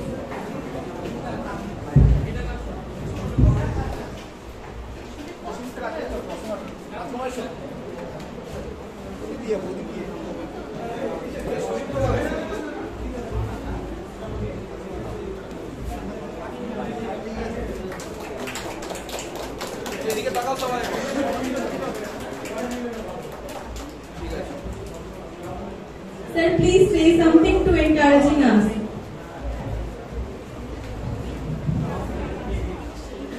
আজ বিশ্ব বসুন্ধরা দিবস। এই দিবসে আমাদের কলেজে প্রতিনিধিদের আগে ছাত্রছাত্রী শিক্ষকদের সমস্ত প্রয়াস জানিয়ে হচ্ছে, তাকে আমরা বিরোধী জানাচ্ছি। প্রত্যেকটা ডিপার্টমেন্টকে যে সুন্দর একটা করে চারা গাছ দেওয়া হচ্ছে, চারা গাছগুলো যে আমাদের এটা অত্যন্ত ভালো লাগছে, এটা আগে কখনো হয়নি। পরিবেশ সম্পর্কে আমাদের সকলেরই ভালো আছে। এই গাছ ছাড়া পৃথিবীতে মানুষ সুস্থ হতে পারে না। বিশ্বের আজকে মোটামুটি 1/3 এরিয়া, মোটামুটি 35% লোক সঠিকভাবে বুঝতে পারে। আমাদের দেশে কিন্তু তার চেয়ে অনেক কম আছে এবং এটা দিনের পর দিন আরো কমে যাচ্ছে। যত বেশি গাছ থাকবে তত বেশি আমরা কিন্তু অক্সিজেন তৈরি হবে, করতে পারবো। তো তাই না বিশ্বের এই যে বড় বড় সামিটগুলো হয় বিশ্ব পরিবেশ দিবস নিয়ে, সেখানে কিন্তু অনেক বড় বড় কথাটা বলা হয়, এই এত বছরের মধ্যে মিশ্রণটা করে আনা হবে, বাস্তবে কিছুই হয় না। বিশ্বের বড় বড় সমস্ত রাষ্ট্রনায়করা যায় সেখানে, যারা দেখছি এবছরে সংকল্প করছে, 20 বছর পরে গিয়ে সেটা কিন্তু বাস্তবে কিছুই হচ্ছে না। এই জন্যে আমরা ছাত্রছাত্রী যারা আছি, যারা ছাত্রীদের পড়াই, আমরা সবাই সচেতন হব, প্রত্যেকেই যেন অক্সিজেন দেয়, আমরা গ্রহণ করে পরিবেশ বিশুদ্ধ হয়। যে যত বেশি পরিমাণে গাছ আমরা লাগাতে পারবো, তত পরিবেশ বিশুদ্ধ হবে, বেশি বেশি অক্সিজেন আমরা পাবো এবং তারপরে পরিবেশ আমাদের সুন্দর থাকলে আমরা বেশি পিওর অক্সিজেন পাবো, আমরা সুস্থভাবে বাঁচতে পারবো। পরিবেশ সুন্দর থাকলে আমরা সবাই সুন্দরভাবে বাঁচতে পারবো। এই কনসেপ্টটা আমাদের মনের প্রায় গ্রহণ করতে হবে এবং ছাত্রছাত্রীরা যারা আগামী দিনের ভবিষ্যৎ, তারাও যেন তাদের জীবন চলনায় এটাকে মনের প্রাণে বৃদ্ধি করে তারা যেখানে বসবাস করে আশপাশে এই পরিবেশকে সুস্থ রাখার জন্য এই গাছপালা যাতে আরো বেশি পরিমাণে তারা করতে এবং গাছপালা যাতে বড় হয় তার দিকে দৃষ্টি রাখে তার জন্য সচেষ্ট হওয়া দরকার। এইভাবে সকলকে আন্তরিক অভিনন্দন জানিয়ে আমি শেষ করছি। ধন্যবাদ। Thank you, sir, for this speech. Now I would like to invite the Department of Political Science to come on the stage. Riya Vishwash, student of 4th semester, is devoting a sapling to the Department of Political Science.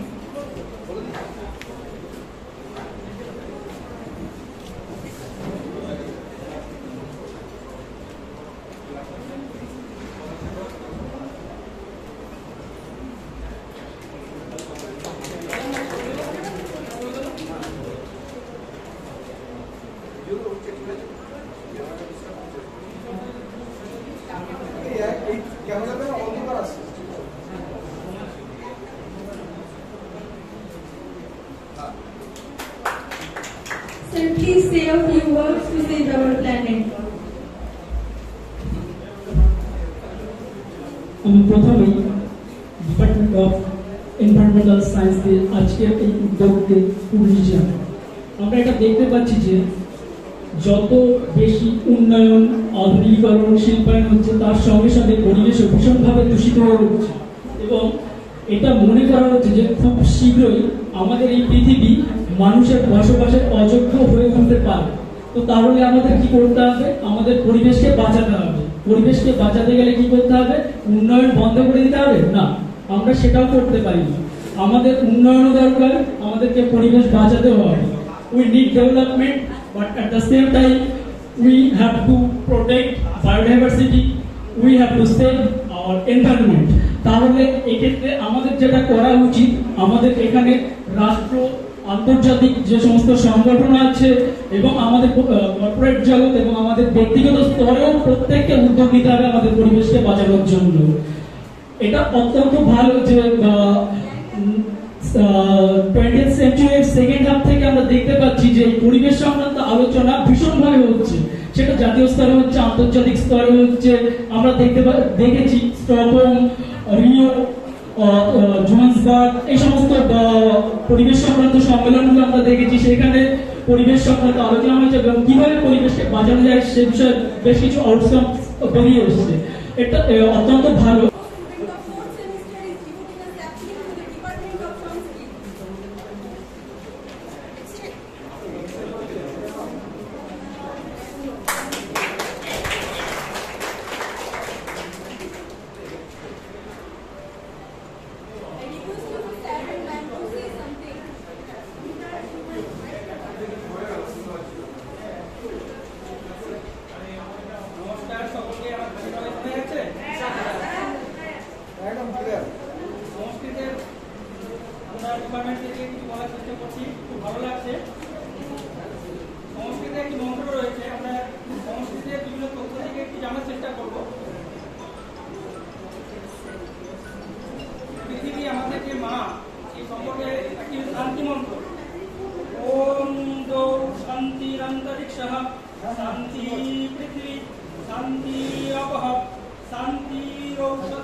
আমরা জানি যে পৃথিবীটি তৈরি হয়েছে হয়েছে, এই যে প্রকৃতি তৈরি হয়েছে পঞ্চমহাভূত দিয়ে, ভিত্তি অফ তেজ মরুভূম।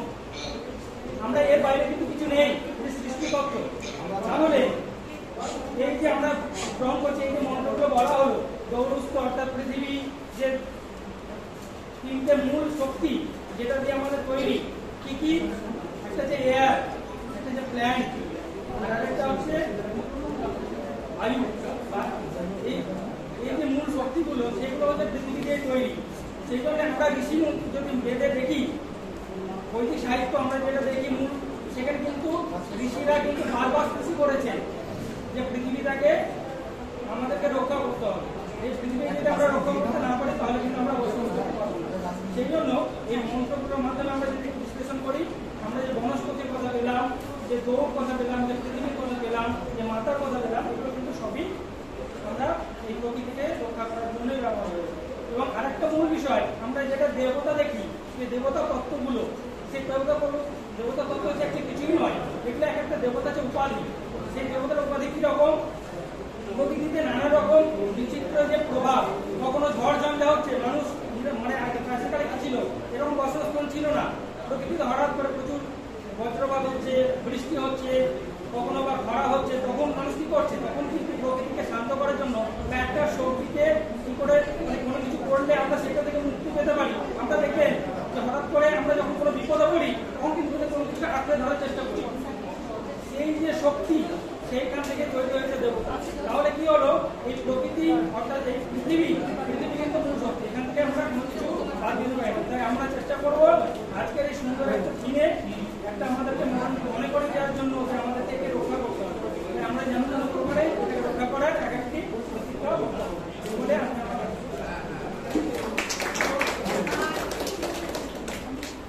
যখন বক্তব্য দিলেন, তখন আমি একটা গান গাই। স্যার বলেছিলেন যে আহা কি আনন্দ আকাশে বাতাসে, যদি গানটা হয় তাহলে ওয়ার্ল্ডে ফুলফিল হয়, পুরোপুরি হয়। আমি বের করলাম জনসভা ভূমিকায় ভাবাই হয়ে গান। আহা কি আনন্দ আকাশে বাতাসে, আহা কি আনন্দ আকাশে বাতাসে, গাছে গাছে পাখি ডাকে, পাখি ডাকে, কত শোভা চারিপাশে, আহা কি আনন্দ আকাশে বাতাসে। আজ মোদের বড়ই সুখের দিন, আজ ঘরের বাঁধন ছেড়ে মোরা হয়েছে স্বাধীন, আহা হয়েছে স্বাধীন।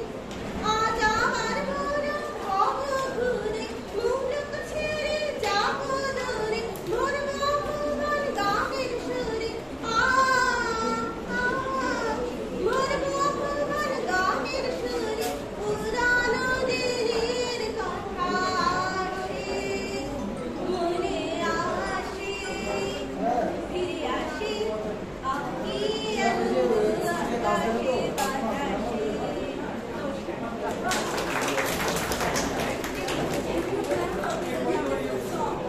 I request the Department of Zoology to come on the stage.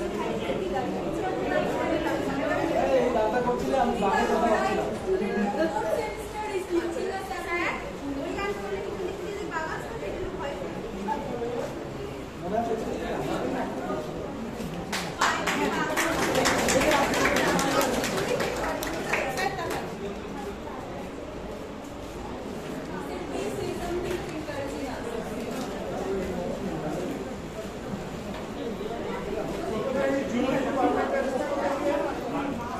Environmental সায়েন্সের সমস্ত পরিবারকে এই উদ্যোগ নেওয়ার জন্য সাধুবাদ এবং ধন্যবাদ জানাই। বেশি কথা বলার এমনি কিছু নেই, আমাদের যিনি কিনোট অ্যাড্রেস দেবেন তার কথা শুনতে হবে সকলেই।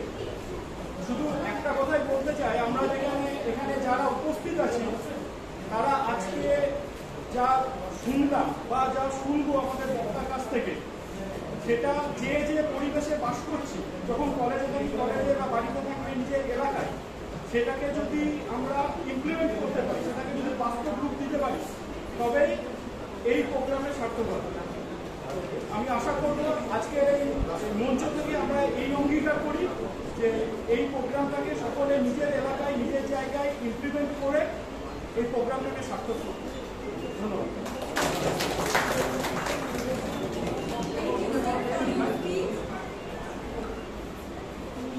Now I would like to invite to come on the stage student representative Gopal Chakraborty, Kaushali Shah, student of 6th semester, is devoting a sapling to the student representative.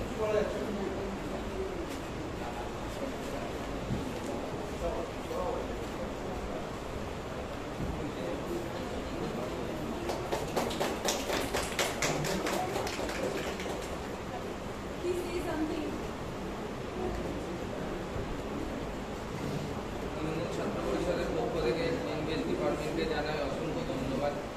একটি গাছ একটি পান, আমরা এই গাছটিকে অত্যন্ত যত্ন সহকারে রাখি।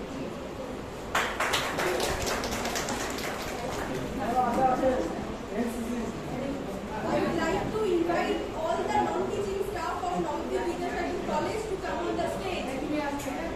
Shreya Basha, student of 6th semester, is devoting a sapling to Mr. Ashok Dev.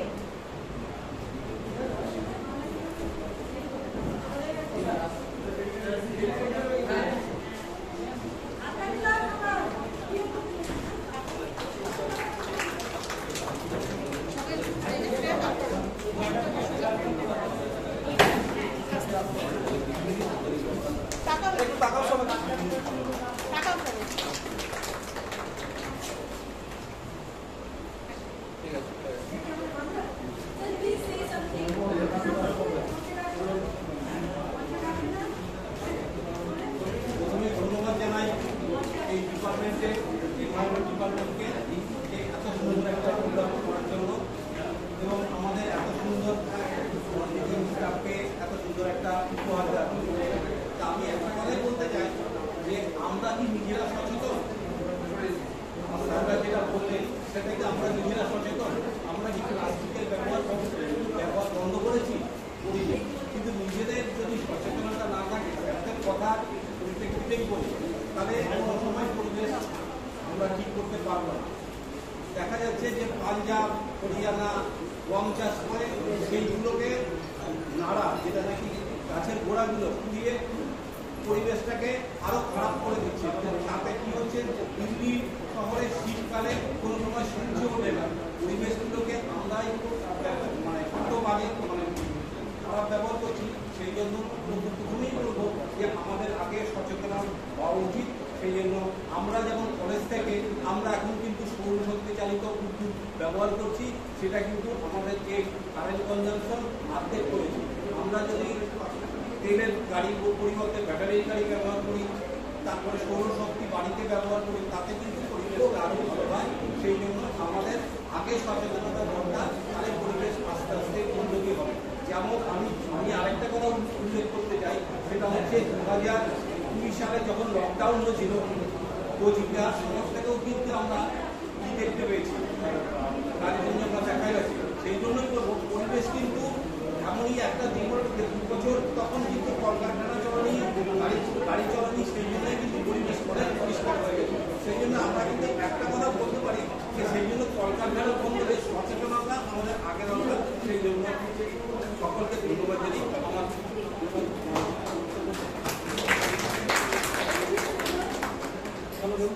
Now I request the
গানটা শুনছিলাম সাথী ম্যাডামের এবং বারবার বাঘের কথা মনে করছিল এবং সেখানে গ্রাম বাংলার যে বাঘ, একসময় বাঘ বিভিন্ন বন্য প্রাণী অবিরাম যাতায়াত ছিল, সেটা বর্তমানে নেই। শিয়াল খুব ডাকত, নবদ্বীপ নদিয়াতে প্রচুর শিয়াল, বন বেড়াল, সেগুলো নেই, সেগুলো দূরে সরে যাচ্ছে।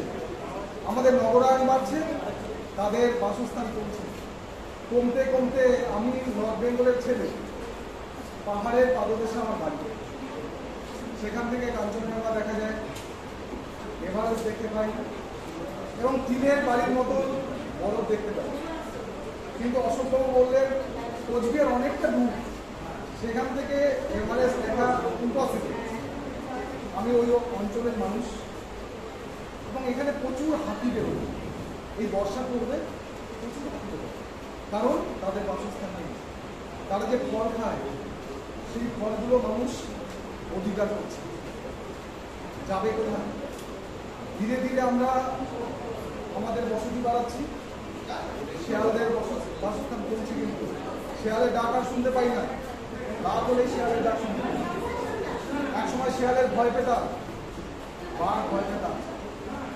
একটা কথা বলে না যে একটা ছোট্ট বাচ্চা একটা লাঠি নিয়ে দাঁড়িয়ে আছে, বাঘটাকে এরকম করে বলছে, মনে হচ্ছে সেই বাঘটাকে মেরেছে। তারপর মানুষের বুদ্ধি বেশি, কিন্তু বাঘ উল্টো দিক থেকে ভাবুন তো, বাঘটা যদি মানুষের পর্যায়ে থাকে আর আমরা যদি পর্যায়ে থাকতাম, তাহলে বাঘের ইন্টারেস্টটা কেন? আমরা সবসময় উল্টোটা ভাবি না। প্রকৃতি নিয়ে বহু কথা বলি, অনেক কথা বলি। এই যে প্রাকৃতিক গ্যাস বা পেট্রোল, ডিজেল, প্রাকৃতিক যারা বিশারদ যারা, তারা জানে এখানে কত বড় ষড়যন্ত্র চলছে। ইচ্ছে করলেই আমরা সৌরশক্তিকে ব্যবহার করতে পারি মানুষ করার, ইচ্ছে করলেই আমরা পেট্রোলিয়ামের বদলে সৌরশক্তিকে আমরা আরো বিস্তর ব্যাপকভাবে ছড়িয়ে দিতে পারি বিশ্বে। সেটা করছি না, কারণ সেখানে ক্যাপিটাল, পুঁজি, এই পুঁজিবাদী দুনিয়া এবং সামর্থ্যতান্ত্রিক দুনিয়া, এই যে ক্লাশ, সেটা বর্তমানে প্রযোজ্য। এই যে ধ্বংসাত্মক যুদ্ধ হচ্ছে ইউক্রেনের দুটো পার্ট, একটা রাশিয়ার পার্ট, একদিকে ইউরোপের পার্ট, অর্থাৎ দুটো ভরাল, অর্থাৎ সর্বগ্রাসী মানুষ, এদের থামানো দরকার। 20 বছর যদি ভাবুন, 20 বছর মানুষ নেই পৃথিবীতে, প্রাকৃতিক ভারসাম্য কেমন হবে? যাই হোক, আমি একবার বলেছি, অনেক তথ্য আছে, আর দীর্ঘস্থায়ী করবো।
Shobha Mishra Mitra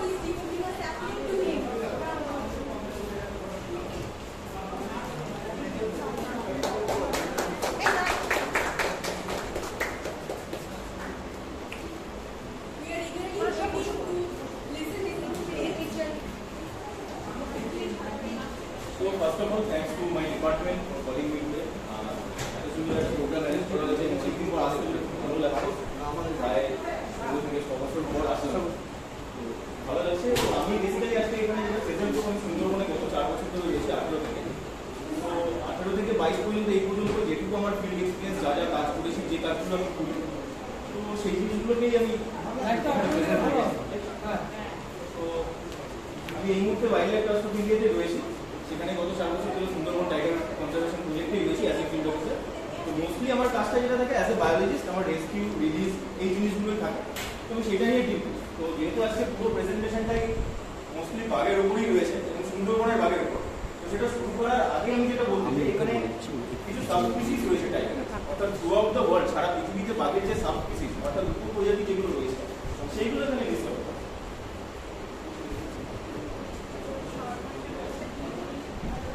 তো এই 8টা সাবস্পিসিস সারা পৃথিবী জুড়ে পাওয়া যায়। তো সবার উপরে রয়েছে বেঙ্গল টাইগার অর্থাৎ প্যান্থেরা টাইগ্রিস টাইগার। তার মধ্যে এখানে 3টে যেটা দেখতে পাচ্ছেন, যে ক্যাসপিয়ান টাইগার, বালি টাইগার এন্ড জাপান টাইগার, এই 3টে কিন্তু অলরেডি এক্সটিংক্ট হয়ে গেছে। শুধুমাত্র বেঙ্গল টাইগারের পপুলেশন এই মুহূর্তে সবচেয়ে বেশি রয়েছে সারা পৃথিবীতে। এবং একটা ভালো খবর এটা যে তার মধ্যে প্রায় 3000 বাঘ, most of 90% Bengal tiger population কিন্তু রয়েছে, সেটা আমাদের ভারতবর্ষেই রয়েছে। এবং যদি ভুল না করে আমার এই মুহূর্তে যেটা মনে করছে, সেকেন্ড যে আমুর টাইগার বা সাইবেরিয়ান টাইগার, তার সংখ্যা লেস দেন 25 ওয়াইল্ডে, অর্থাৎ 25টারও কম সংখ্যক বাঘ এই মুহূর্তে ওয়াইল্ডে রয়েছে, অর্থাৎ ইন নিয়ার ফিউচার এটাও এক্সটিংক্ট হতে চলেছে। এবং সুমাত্রান টাইগার যেটা লেস দেন 10, 10টারও কম টাইগার রয়েছে এই মুহূর্তে ওয়াইল্ডে। তো নেক্সট স্লাইডে যাচ্ছি। Tiger ranging countries, tiger ranging countries বলে সারা পৃথিবীতে 13টা দেশে বাঘ পাওয়া যায়। তো এই 13টা দেশকে একসঙ্গে টিআরসি বা টাইগার রেঞ্জিং কান্ট্রিজ বলা হয়, তার মধ্যে কিন্তু ইন্ডিয়া অন্যতম। এবং এছাড়াও যে প্রতিবেশী দেশগুলো রয়েছে, ভুটান, বাংলাদেশ, নেপাল, এগুলোতেও কিন্তু সেম স্পিসিস যেটা বেঙ্গল টাইগারই কিন্তু পাওয়া যায়, প্যান্থেরা টাইগ্রিস। এইবার একটা জিনিস আসছি, মানে বেশিরভাগ লোকই আগে সুন্দরবনে গিয়ে যখন দেখেছি, সেখানকার স্থানীয় লোক হোক বা যারা ঘুরতে আসে, টুরিস্টরা, স্টুডেন্টরা হোক, যাই হোক, তাদের মনে একটা ধারণা থেকে সুন্দরবনের বাঘের প্রতি 2-3টে মিথ থাকে, যেগুলো ভুল ধারণা। প্রথম কি, সুন্দরবনের বাঘ, রয়্যাল বেঙ্গল টাইগার একমাত্র সুন্দরবনে পাওয়া যায়, এটা একটা। 2 নম্বর, সুন্দরবনের বাঘের আকার অনেক বড় হয়। আরেকটা যেটা খুব কমন, সেটা হচ্ছে সুন্দরবনের বাঘ মানুষ থেকে। এই 3টে জিনিস থাকে, কোনগুলো ভুল কোনগুলো ঠিক সেটা আমি এর মধ্যে দিয়ে যাবো। তো জেনেটিক্যালি যে রিসার্চটা হয়েছে, তার মধ্যে কিন্তু এটা প্রুফ যে সারা ভারতবর্ষ জুড়ে যে বাঘ পাওয়া যায় বেঙ্গল টাইগার, সুন্দরবনে কিন্তু আলাদা কোনো বাঘ পাওয়া যায় না, সেম স্পিসিসই পাওয়া যায়। ওখানে মরফোলজিক্যাল একটা ডিফারেন্স থাকে, সেটা হচ্ছে সুন্দরবনের বাঘ কিন্তু আকারে ছোট, বড় হয় না। কারণ এটা বলা হয় যেহেতু তাদের সাঁতার দিয়ে বিভিন্ন দ্বীপে যেতে হয়, সেই জন্য তাদের সাঁতারের সুবিধাতে সেই অভিযোজনটা সেইভাবেই হয়েছে। তো এটা একটা মিথ ছিল, আকারে বড় হয় সেটা কিন্তু নয়। এবং তারা আলাদা কোনো সাবস্পিসিস নয়, they are the Bengal tiger, Panthera tigris. এইখানে যদি ম্যাপটায় দেখেন, তো 2টো কালার আমরা দেখতে পাবো। একটা হচ্ছে এই হোয়াইট কালারটা, যেটা থ্রু আউট দ্য ওয়ার্ল্ড ছড়ানো, আরেকটা হচ্ছে কিছু গ্রিন প্যাচ। তো এই হোয়াইট কালার যেটা, এটা এখানে দেখা রিপ্রেজেন্ট করছে যে হিস্টোরিক্যাল টাইগার রেঞ্জ, অর্থাৎ আগে বাঘ কতটা এরিয়া জুড়ে বিস্তৃত ছিল সারা পৃথিবী জুড়ে, এখন কতটা রয়েছে সেটা হচ্ছে গ্রিন প্যাচটা। তার মানে বোঝা যাচ্ছে 90% habitat already lost, only 10% remain.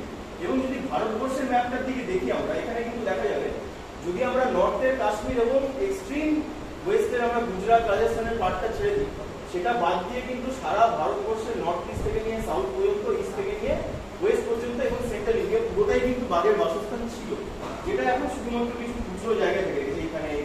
তো আমি এই জায়গাটা মার্ক করছি, এটা ইন্ডিয়া বাংলাদেশ সুন্দরবন, এই জায়গাতেই আমি এখন কাজ করছি, ইন্ডিয়ান সুন্দরবন। আর IUCN এর ক্যাটাগরিতে টাইগারের এখন এনডেঞ্জার স্পিসিস হিসেবে রয়েছে, এবং ওয়াইল্ড লাইফ প্রোটেকশন অ্যাক্টে এটা শিডিউল 1 স্পিসিস, অর্থাৎ ওয়াইল্ড লাইফ প্রোটেকশন অ্যাক্টে শিডিউল 1, 2, 3, 4 এইভাবে শিডিউল দেওয়া হয়েছে, ডিপেন্ডিং আপন দেয়ার প্রায়োরিটির উপর। শিডিউল 1 এ যে স্পিসিসটা থাকে তার কনজারভেশন প্রায়োরিটি অনেক বেশি হবে। তো টাইগারের কনজারভেশন প্রায়োরিটি অনেক বেশি হয়েছে, এবং এটা আমাদের ন্যাশনাল লেভেলে সেটা জানি। তো সুন্দরবনের ব্যাপারে এবার আসি একটুখানি। এই জিনিসটা আমরা খুব বেসিক জানি যে সুন্দরবন একটা বায়োস্ফিয়ার রিজার্ভ, অর্থাৎ তার মধ্যে ন্যাশনাল পার্ক রয়েছে, স্যাংচুয়ারি রয়েছে, ওয়াইল্ড লাইফ স্যাংচুয়ারি, কিছু ভিলেজ এরিয়া রয়েছে। তো এই জায়গাটা যেটা গ্রিন, ইয়েলো এবং রেড কালার দেখতে পাচ্ছি, এইটুকুটাই একমাত্র এখন forest area Sundarban, Indian Sundarban. আর বাকি জায়গাগুলো কিন্তু একসময় জঙ্গল ছিল, যেটা এখন হিউম্যান হ্যাবিটেট হয়ে গেছে। তো খুব সহজেই আমরা বুঝতে পারছি যে অনলি এখানে আমাদের ফরেস্ট এরিয়া ইন্ডিয়ান সুন্দরবনে রয়েছে 4000 স্কোয়ার কিলোমিটার, এবং বাংলাদেশে রয়েছে অন্যদিকে সেটা হচ্ছে 6000, টোটাল 10,000। বাকি এই জায়গাগুলো কিন্তু পুরো ওয়াশ আউট। এখানে একসময় বাঘের বাসস্থান ছিল, সেটা হিউম্যান হ্যাবিটেশনের ফলে পুরোটাই নষ্ট হয়ে গেছে, আর সেটা সম্ভব। এটা হচ্ছে আমাদের থ্রু আউট দ্য ইন্ডিয়ার টাইগার রিজার্ভ যেগুলো রয়েছে 51টা এখন লাস্ট ইয়ার, আরো 2-3টে অলরেডি এনটিসিতে প্রপোজাল গেছে, তো সেটা অ্যাড হয়ে যাবে। এখনো পর্যন্ত অফিসিয়ালি 51 টাইগার রিজার্ভই রয়েছে, তার মধ্যে সুন্দরবন টাইগার। এবার বাঘের আমি ফিডিং ইকোলজির উপর আসি, যে বাঘ কি খায় বা কি ব্যাপারটা হয় সেটাতে। তো রিসার্চ বলছে যে একটা বাঘের বেঁচে থাকার জন্য থ্রু আউট দ্য ইয়ার অন্তত 50 number of deer size animal, অর্থাৎ হার্বিভোর, কারণ বাঘের খাবারে হার্বিভোরই প্রায়োরিটি থাকে। যদি সে না পায় তখন সে কি করে স্মল ম্যামল, অর্থাৎ যে আমরা ভাম বেড়াল বলি বা ফিশিং ক্যাট বলি, সেখানে মুভ করে। কিন্তু তার প্রথম প্রায়োরিটি থাকে ডিয়ার, সেটা হক ডিয়ার হোক, সাম্বার হোক বা স্পটেড ডিয়ার হোক, এর উপরেই টার্গেট থাকে। তো রিসার্চে বলা হচ্ছে যে 50 টাইগার অ্যানিমাল পার ইয়ার একটা বাঘের বেঁচে থাকার জন্য দরকার। বাট এটা কিন্তু আইডিয়াল সিচুয়েশন, এটা পুরোটাই আইডিয়াল সিচুয়েশন, কিন্তু রিয়েল এনভায়রনমেন্টে বা রিয়েল ফরেস্টে সেটা কিন্তু কোনোদিনই হয় না, এটা জাস্ট একটা নাম্বার। এটা শো করার কারণটা এটাই ছিল যে এটা বুঝতে হবে যে যদি 50টা ডিয়ার কোচ হয়ে যায় বা হান্ট হয়ে যায়, মারা হয়, তার মানে কিন্তু আমরা একটা টাইগারকে সাইমালটেনিয়াসলি একটা টাইগার কিল করলাম, এই হিসাবেই কনসিডার করা। এগুলো সুন্দরবনের কিছু প্রেস স্পিসিস যেটা টাইগার করে। হক ডিয়ার এখন সুন্দরবনে, ইন্ডিয়ান সুন্দরবনে পাওয়া যায় না। বাংলাদেশ সুন্দরবনে কিছু জায়গায় পাওয়া যায়, খুব রেয়ার, মানে একটা লিমিটেড পপুলেশনই রয়ে গেছে। বাকি স্পটেড ডিয়ার দুটো সুন্দরবনে পাওয়া যায়, এবং সুন্দরবনের বাদ বা অন্যান্য জায়গায় পাবো, রিসার্চ ম্যাটারের উপর কিন্তু ডিপেন্ড, অ্যাজ এ প্রে হিসেবে কনসিডার করা। এই প্রশ্নটা যেটা বলছিলাম যে সুন্দরবনের মাছ কি মানুষ খেত, এটা জিজ্ঞেস, কারণ মাঝে মধ্যে আমাদের মিডিয়াতে এই জিনিসগুলো আসে, মৎস্যজীবীকে ধরে নিয়েছে বাঘে, কাঁকড়া ধরতে গেছে, মাছ ধরতে গেছে, এই জিনিসগুলো আমরা প্রায়ই দেখি। তো আমাকে যদি কেউ জিজ্ঞেস করে, আমি বলবো যে না, তারা ম্যান ইটার নয়, কারণ ম্যান ইটার তাকেই বলা হয় যে টাইগারটা অনলি ডিপেন্ডেন্ট অন হিউম্যান। কিন্তু সুন্দরবনের ক্ষেত্রে যেটা আমি দেখেছি, এটা আমার যুক্তি, এবং মানে সেই যুক্তিতে আমি বলছি, এটা কেউ এগ্রি নাও করতে পারে। কারণ আমার যেটা মনে হয় সেটা হচ্ছে যে তারা কিন্তু কমন রিসোর্স শেয়ার করে। লাইক গ্রাম থেকে লোকজন কিন্তু জঙ্গলে যায়, বাঘ যদি প্রতিনিয়ত গ্রামে এসে মানুষকে হত্যা করতো তাহলে আমরা বলতে পারতাম যে এটা হচ্ছে, কিন্তু বাঘ কিন্তু টাইগারের সেম ল্যান্ড শেয়ার করছে, যার ফলে এই জিনিসটা হচ্ছে। এবং আরেকটা জিনিস হচ্ছে, সুন্দরবনে প্রতিদিন কয়েক হাজার মানুষ নৌকো নিয়ে যায় সারা সুন্দরবনে, তার মধ্যে থেকে আমাদের যেটা ডেটা আমরা কালেক্ট করে দেখছি, through out the year 20 to 25 এরকম টাইগার অ্যাটাক হয়। তো এত হাজার লোক 365 দিন যাচ্ছে, তার মধ্যে 25 পিপল আর অ্যাটাক, তো সেখানে আমরা কি করে বলতে পারি যে তারা ম্যান ইটার? কারণ এটা আমার যেটা মনে হয় এটা অপরচুনিস্টিক হান্টিং, সে অপরচুনিস্টিক হান্টিং সেটা হয়েছে, but they are not man eater. এটা ছবি দেখতে পাচ্ছেন, এরকম সরু খাড়ির মধ্যে অনেক সময় তারা ক্লান্ত হয়ে এরকম ঘুমিয়ে পড়ে, এবং এই জিনিসগুলো একটা ভালনারেবল সিচুয়েশন যেখানে টাইগার অ্যাটাক হওয়ার একটা চান্স থাকে। শুধুমাত্র ঘুমিয়ে যাওয়ার জন্য না, অনেক সময় জেগে জেগে কাজ করলেও যেটা হয় যে যারা মাছ ধরে তাদের ফোকাসটা জলে যায় নিচে, তারা জানে না আশেপাশে কি হচ্ছে, বাট টাইগার আর ভেরি, তাদের প্রিডেশন ক্ষমতা খুব সুন্দর, তারা খুব টার্গেট করেই প্রিডেট করে, যার ফলে কি হয় এইরকম ঘটনাগুলো হয়ে। এই যে যেটা বলছিলেন যে সেম স্পেস শেয়ার করে, এই যে প্রথম ছবিটা দেখছেন ক্যামেরাটা নিয়ে, এইখানে যে গাছটা দেখছেন বা যে জায়গাটা, এই সেম জায়গাটাই কিন্তু মানুষ করা হয়েছে। এখানে সহজে বুঝতে পারছি কিন্তু সেম এরিয়া শেয়ার করার ফলে এই জিনিসটা প্রবলেমটা হয়। আরেকটা যেটা খুব ইন্টারেস্টিং, এটা খুব এক্সট্রিম রেয়ার কেস, যে টাইগার স্নেক মানে সাপ খায়, এটা কোনোদিন কেউ শোনেনি, বাট 2009 সালে যেটা হয়েছিল আইলার পর, যে একটা সাইক্লোন গেছিল আইলা, যেটা সুন্দরবনে ডিভাস্টেটিং একটা ক্ষয়ক্ষতি হয়েছিল। তো সেখানে যেটা হয়েছিল, তার কিছুদিন পর একটা ক্যাম্পের পাশে, ফরেস্টের একটা ক্যাম্পের পাশে একটা ফিমেল টাইগারকে মৃত অবস্থায় পাওয়া যায়। যখন তার পোস্টমর্টম করা হয় তখন দেখা যায় তার পেটে কিংকোবরা এবং গোখরো সাপ, কিংকোবরা তার শঙ্খচূড়, যেটা সারা পৃথিবীর অন্যতম একটা বিষাক্ত সাপ, গোখরো সাপ এবং কাঁকড়া যে ক্র্যাব, সেটাও পাওয়া গেছিল। তো এটা যেহেতু একদমই এক্সট্রিম কেস বা রেয়ার কেস, সেক্ষেত্রে সেটা অনুমান করা হয়েছিল যে যেহেতু বাঘ হয়তো অনেকদিন খাবার পায়নি, সেই জন্য সে এটা করেছে, এবং তার ভেনামের জন্য যেটা হয়েছে, বাঘটা মারা যায়, but it not regular phenomenon.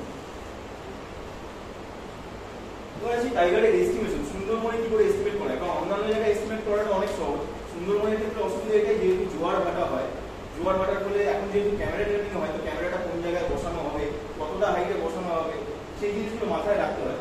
তো ইন জেনারেল যেটা করা হতো আগে, বিফোর ক্যামেরা ট্রেনিং দুটো পদ্ধতিতে করা হতো। আগে পায়ের ছাপ প্লাস্টার কাস্টের মাধ্যমে দেখে করা হতো, তখন ধারণাটা কি ছিল যে প্রত্যেকটা বাঘের পায়ের ছাপ আলাদা সাইজের দিক থেকে, তো সেই হিসাবে করা হতো। তখন যেটা করা হতো, প্লাস্টার গ্লাস তুলে নিয়ে তারপরে সেটাকে ওখানে ফেলে ফ্রেম করে নিয়ে সেইভাবে করা হতো। সেই অনুযায়ী তখন সুন্দরবনের বাঘের সংখ্যা ভারতবর্ষে ছিল প্রায় 300 লোক, এটা তখনকার দিনে। তারপরে 2006-7 দিকে ক্যামেরা ট্র্যাপ আসলো, যেটা মোর অ্যাকুরেট রেজাল্ট দেয় আমাদের, সেটা কি করে কাজ করে সেটা বলছি। আর মেল ফিমেল টাইগারের পারফরম্যান্স, যেটা মেলের ক্ষেত্রে একটু বড় হয়, অর্থাৎ পুরুষ বাঘের পায়ের ছাপটা একটু বড় হয়, এবং ফিমেল যারা তাদেরটা সাইজে একটু ছোট হয়। এই কিছু পায়ের ছাপ যেটা সুন্দরবনে কিন্তু আরেকটা সমস্যা হয়, পায়ের ছাপ সহজে দেখেছে না। এটা যতদিন না কেউ বহুদিন ফিল্ডে কাজ করবে বা ফিল্ডে দেখবে এত সহজে চেনা যাবে না। কারণ প্রথম দুটো ছবি এ এবং সিতে এটা চেনাটা খুব সহজ, কিন্তু পরের যে দুটো ছবি এই দুটো ছবি এই জায়গাগুলো এগুলো কিন্তু বাঘের পায়ের ছাপ চেনাটা খুব ডিফিকাল্ট, এবং সেটা কতদিন পুরনো কি এগুলো সমস্তটাই ফিল্ড এক্সপিরিয়েন্স। এই ক্যামেরাটা এরকম ইউজ করা হয়, এবং ক্যামেরা ট্র্যাকগুলোতে কি থাকে, সেন্সর থাকে এবং ফ্ল্যাশ থাকে। এই যে ফ্ল্যাশ থাকে, এই ফ্ল্যাশগুলো থাকে, তার এজ থাকে এবং ব্যাটারি মেমোরি কার্ড যেমন সেরকম। ক্যামেরাগুলো কি করা হয়, দুটো ক্যামেরাকে পাশাপাশি প্লেস করা হয়, অর্থাৎ একটা ওখানে প্লেস করা হবে আরেকটা এখানে। তো দুটো এক একটা ক্যামেরা ক্যাপচার করার ডিস্টেন্সের ক্যাপাবিলিটি হচ্ছে 30 ফিট, কিন্তু অত দূর পর্যন্ত রাখা হয় না, কাছাকাছি রাখা হয়, উইদিন 10 ফিটের মধ্যে দুটোকে রাখা হয়। রেখে যেটা করা হয় সেটা হচ্ছে ক্যামেরার যেহেতু সেন্সর রয়েছে, তো তার সামনে দিয়ে যখনই কোনো অবজেক্ট মুভ করবে, whether it is animal or human whatever, তখন সে কি করবে, সেটাকে ক্যাপচার করবে, ছবিটা ক্যাপচার করবে। এবং ফ্ল্যাশ লাইটও দু রকমের থাকে, একটা হোয়াইট ফ্ল্যাশ, একটা ব্ল্যাক ফ্ল্যাশ। হোয়াইট ফ্ল্যাশ আলো যেটা আমরা সাধারণত সবই হোয়াইট ফ্ল্যাশই ইউজ করি, আর ব্ল্যাক ফ্ল্যাশে কি হয়, ব্ল্যাক ফ্ল্যাশে আলোটা জ্বলে কিন্তু বাইরে যে অবজেক্ট রয়েছে সেটা বুঝতে পারে। এটা লাস্ট ইয়ার জানুয়ারিতে, এই 2022 জানুয়ারিতে ইনস্টল করা। তো এই সময় এই যে এখানে ক্যামেরাটা রয়েছে, এবং এই কি করবে, এইটুকু এরিয়াটা যেটা ইয়েলো কালার দেখছি, এইটুকু এরিয়াটাকে কভার করবে, এর মধ্যে দিয়ে যখনই কেউ মুভ করবে তখন তার ছবিটা তুলছে।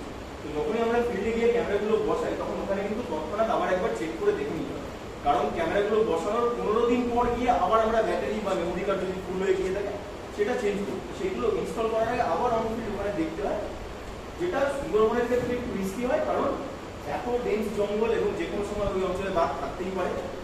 আর আরেকটা জিনিস যেটা করে, একটা জিনিস লক্ষ্য করে দেখবেন, এই এরিয়াটা কিন্তু পুরোটা ফাঁকা রয়েছে, অর্থাৎ যদি কোনো ঘন জায়গায় বসানো হয়, প্রথমত ক্যামেরায় ছবি আসবে না, দ্বিতীয়ত যেহেতু পাশের পাতা সবসময় মুভ করে, তো ক্যামেরা ওই ছবিগুলোই তুলবে, কারণ ও জানে না বাঘের ছবি তুলবো না মনে হচ্ছে, যে কোনো মুভি ভাবছে সেগুলি ক্যাপচার। তো এই জন্য ওই জায়গাটা একটু ক্লিয়ার করে দেওয়া হয় যাতে কোনো ডিসরাপশন না হয় ছবির ক্ষেত্রে। এইভাবে ইলেকশন ক্যামেরা রয়েছে এবং এখানে এইভাবে চেক করে নিয়ে দেখা হয়। তাছাড়া আরো কিছু জিনিস থাকে, যখনই আমরা যাই সেখানে জিপিএস লোকেশন নেওয়া, সেই অঞ্চলে আশেপাশে কি কি আলাদা গাছ রয়েছে বা অন্যান্য প্রাণীর কোনো পায়ের ছাপ রয়েছে কিনা, বা স্ক্যাট কালেকশন অন্য কোনো অ্যানিমালের রয়েছে কিনা, সেটা আমরা অ্যাজ এ কোড ডেটা হিসেবে সেটাকে কালেক্ট করি, ওই অঞ্চলে কি রয়েছে। এই যে ছবিটা দেখছেন, এবারে আইডেন্টিফিকেশন গুলো কি করে করা হয়, লাইক এই যে SB69 এটা হচ্ছে এই টাইগারের name, code name, SB69 code name, SB70। এবার প্রত্যেকটা বাঘের ক্ষেত্রে দেখবেন প্রত্যেকটা আলাদা আলাদা, 60, 57, 70, 69 এবং এল মানে হচ্ছে লেফট সাইড, লেফট আর মানে রাইট। ক্যামেরাটাতে কি করে আলাদা করা হয়, বোঝা যাবে কি করে যে এক একটা বাঘ আলাদা। যেমন আমাদের হিউম্যানের ফিঙ্গারপ্রিন্ট রয়েছে, ফিঙ্গারপ্রিন্ট প্রত্যেকের ডিফারেন্স, সেরকম এখানে লক্ষ্য করলে দেখবেন প্রত্যেকটা বাঘের এই যে প্যাটার্ন বা যেটাকে আমরা ডোরা কাটা দাগ করি, সেটা কিন্তু প্রত্যেকের আলাদা, কোনো বাঘেরই কোনো দিনই একই রকম হবে না, হতে পারে না। তো এইভাবে এটা ডিস্ট্রিবিউট করা হয়, এবং সেটা WIA wildlife institute of India দেহরাদুনে যেটা রয়েছে তারা তাদের সফটওয়্যারের থ্রুতে সেটা করে দেবে। এইখানে যদি এমনি অ্যাকচুয়ালি দুটো ছবি দেখানো হয়, A এবং B, তো যে কেউ দেখে বলবে এই দুটো একই বাঘ, কারণ একই ক্যামেরাতে ছবিটা এসছে, দুটো টাইগারের পোস্টার একই রকম, একই বাঘ। কিন্তু এটাকে যদি আমরা আবার প্যাটার্নে দিয়ে দিই, এটা টাইগার A, এটা টাইগার B, দুটো প্যাটার্নের মধ্যে দেখবেন যথেষ্ট ডিফারেন্স রয়েছে। এই ডিফারেন্স রয়েছে, এই যে এরকম একটা প্যাটার্ন রয়েছে, এটা কিন্তু এখানে নেই। এটা কিন্তু ইজি ডিস্টিংগুইশ করা যায় দুটো টাইগারের মধ্যে। আরেকটা জিনিস মাঝে মধ্যে মিডিয়াতে আসে যে সুন্দরবন থেকে বা বাংলাদেশ চলে গেছে, ইন্ডিয়া থেকে। এবার ইন্ডিয়া বাংলাদেশ ব্যাপারটা আমাদের হিউম্যানের জন্য, বাট যে যতটা জায়গা জুড়ে সুন্দরবন রয়েছে সেটা পুরোই বাঘের এলাকা, তার কাছে বাংলাদেশ ইন্ডিয়া বলে কিছু নেই।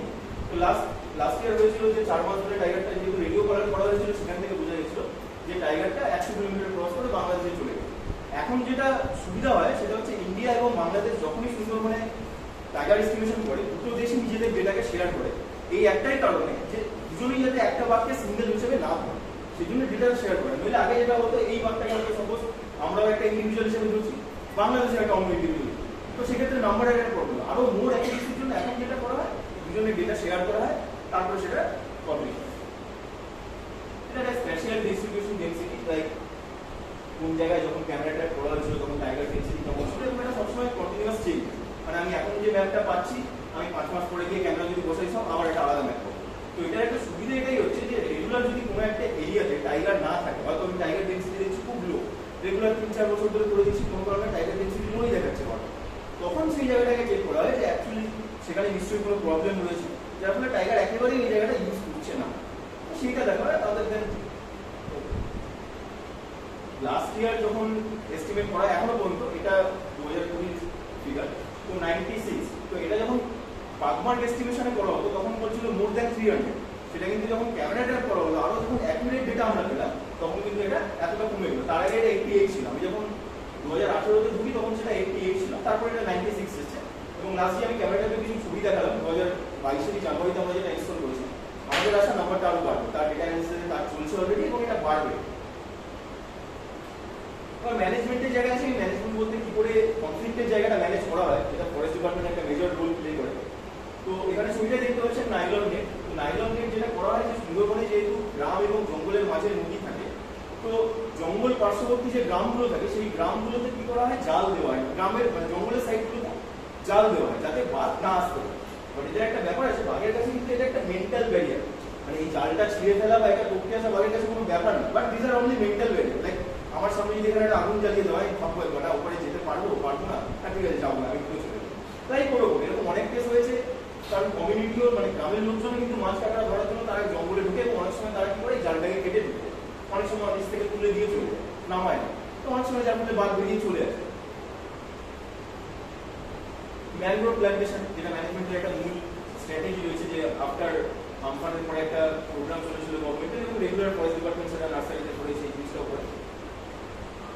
এই যে জিনিসটা এই ছবিটা বলছিলাম আমি, এটা হচ্ছে এই নাইলন ফেন্স, এই একটা স্ট্রেট লাইন চলে গেছে দেখতে পাচ্ছেন, এটা হচ্ছে গ্রামের জঙ্গলের দিকে নাইলন ফেন্স লাগানো এবং এই পার্টটা কিন্তু গ্রাম।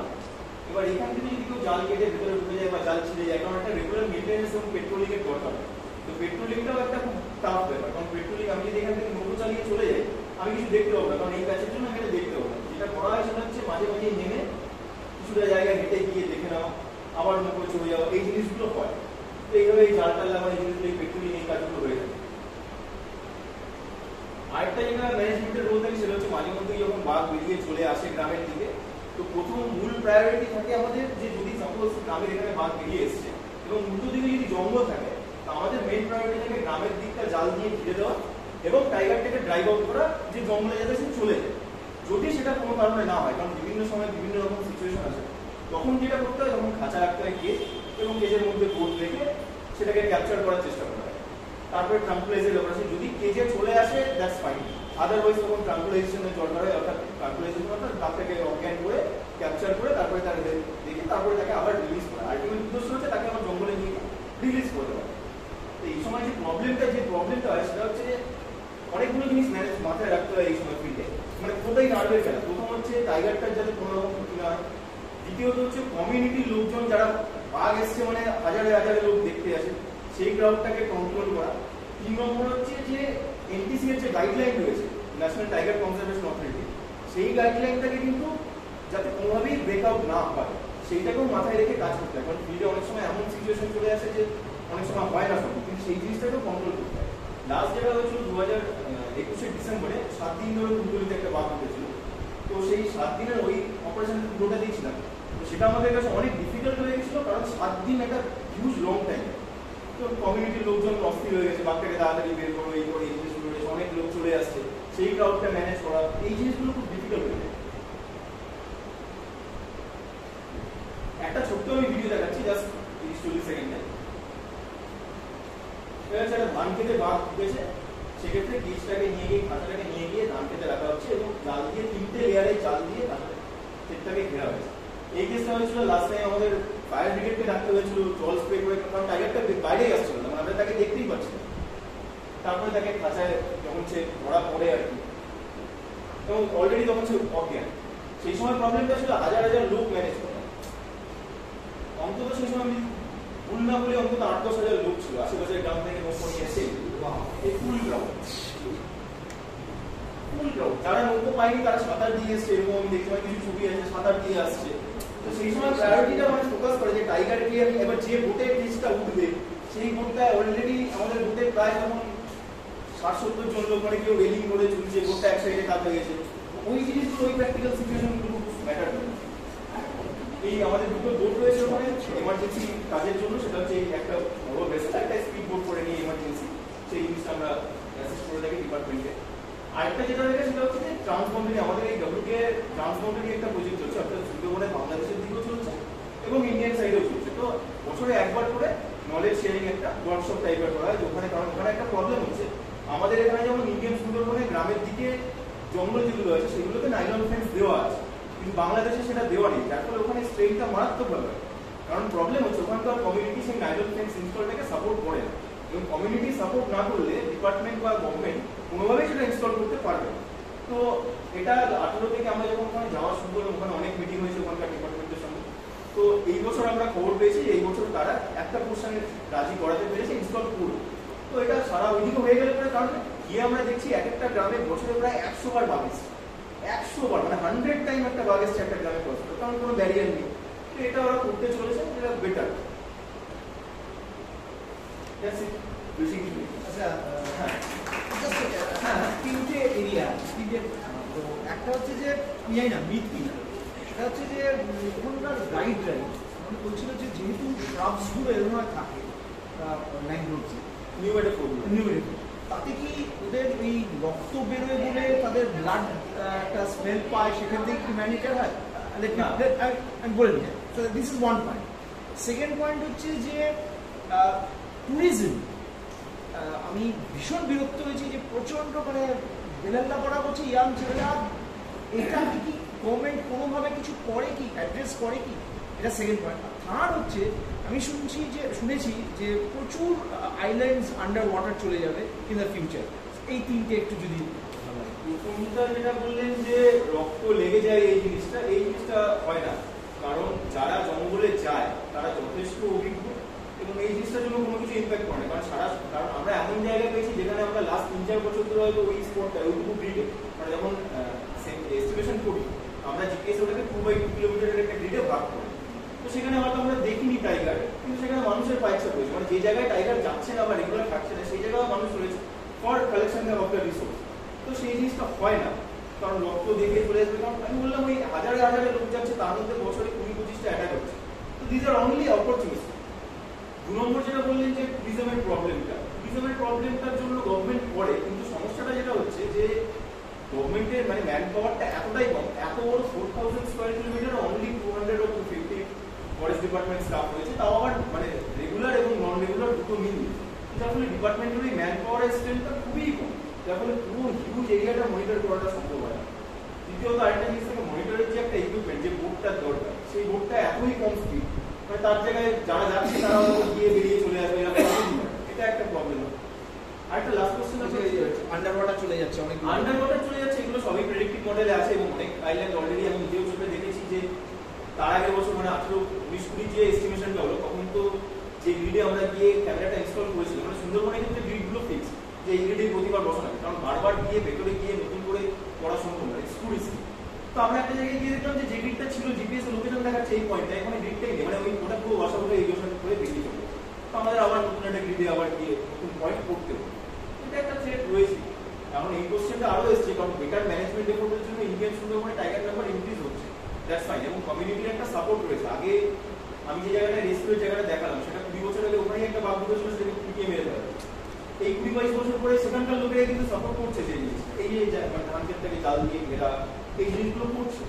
কিন্তু সমস্যা এটা হচ্ছে যে টাইগার নাম্বার তার ফলে ইনক্রিজ হচ্ছে ভালো, কিন্তু একদিকে কিন্তু হ্যাবিটেট লস হচ্ছে, লাইক সাউথ মানে বঙ্গোপসাগরের দিক থেকে আস্তে আস্তে কিন্তু ইউরো ড্রর ফলে এরিয়াটা কমে যাচ্ছে। তো এটা এখন ফিউচারের ক্ষেত্রে একটা বড় কোশ্চেন মার্ক, যে এত ভালো এফেক্টিভ মানে এফোর্ট দেওয়ার পরেও আলটিমেটলি আমরা ওটাকে কি করে রাখবো, যেটা তাদের মহারাষ্ট্রে রয়েছে যে এফোর্টটা এত সুন্দর হয়েছে, টাইগার নাম্বার তো বেড়েছে, এবার কোর এরিয়া থেকে টাইগাররা বাফারে আসছে, বাফারে তো অলরেডি ভিলেজ রয়েছে, সেই জায়গাগুলোতে লাইফ স্টক কিলিং এই জিনিসগুলো হচ্ছে, বেটার ম্যানেজমেন্ট এফোর্ট দেওয়া হয়েছে, কনজারভেশন এফোর্ট দেওয়ার ফলে নাম্বারটা বেড়েছে।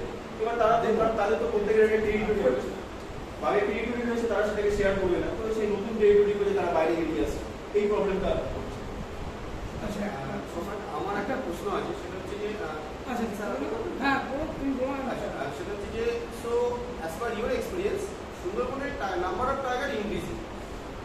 আচ্ছা আমার যেটা অন্য আরেকটা কোশ্চেন, কিন্তু যে ক্যামেরার একটা ছবি আমরা বিভিন্ন জায়গাতেই দেখি, তো কোথাও সেখানে অ্যাজ এ ফ্যামিলি দেখতে পাই না, কেন এটার কোনো কারণ আছে? বা কাজগুলোকে আমরা কখনো পাই না, এটা কি ট্যাপ ধরতে পারি না বা অন্য কোনো কারণ থাকে না? কাজের ছবি আছে, ক্যামেরাতে আছে, কাজের ছবি আছে এবং ফুল রিপোর্ট যখন বেরোয় আসে, যা যা ছবি আছে যেভাবে ওকে কাউন্টিং করার বা আইডেন্টিফাই করার যে মেথডটা বলা হলো, তা কাজটা কি ওর মধ্যে কাউন্ট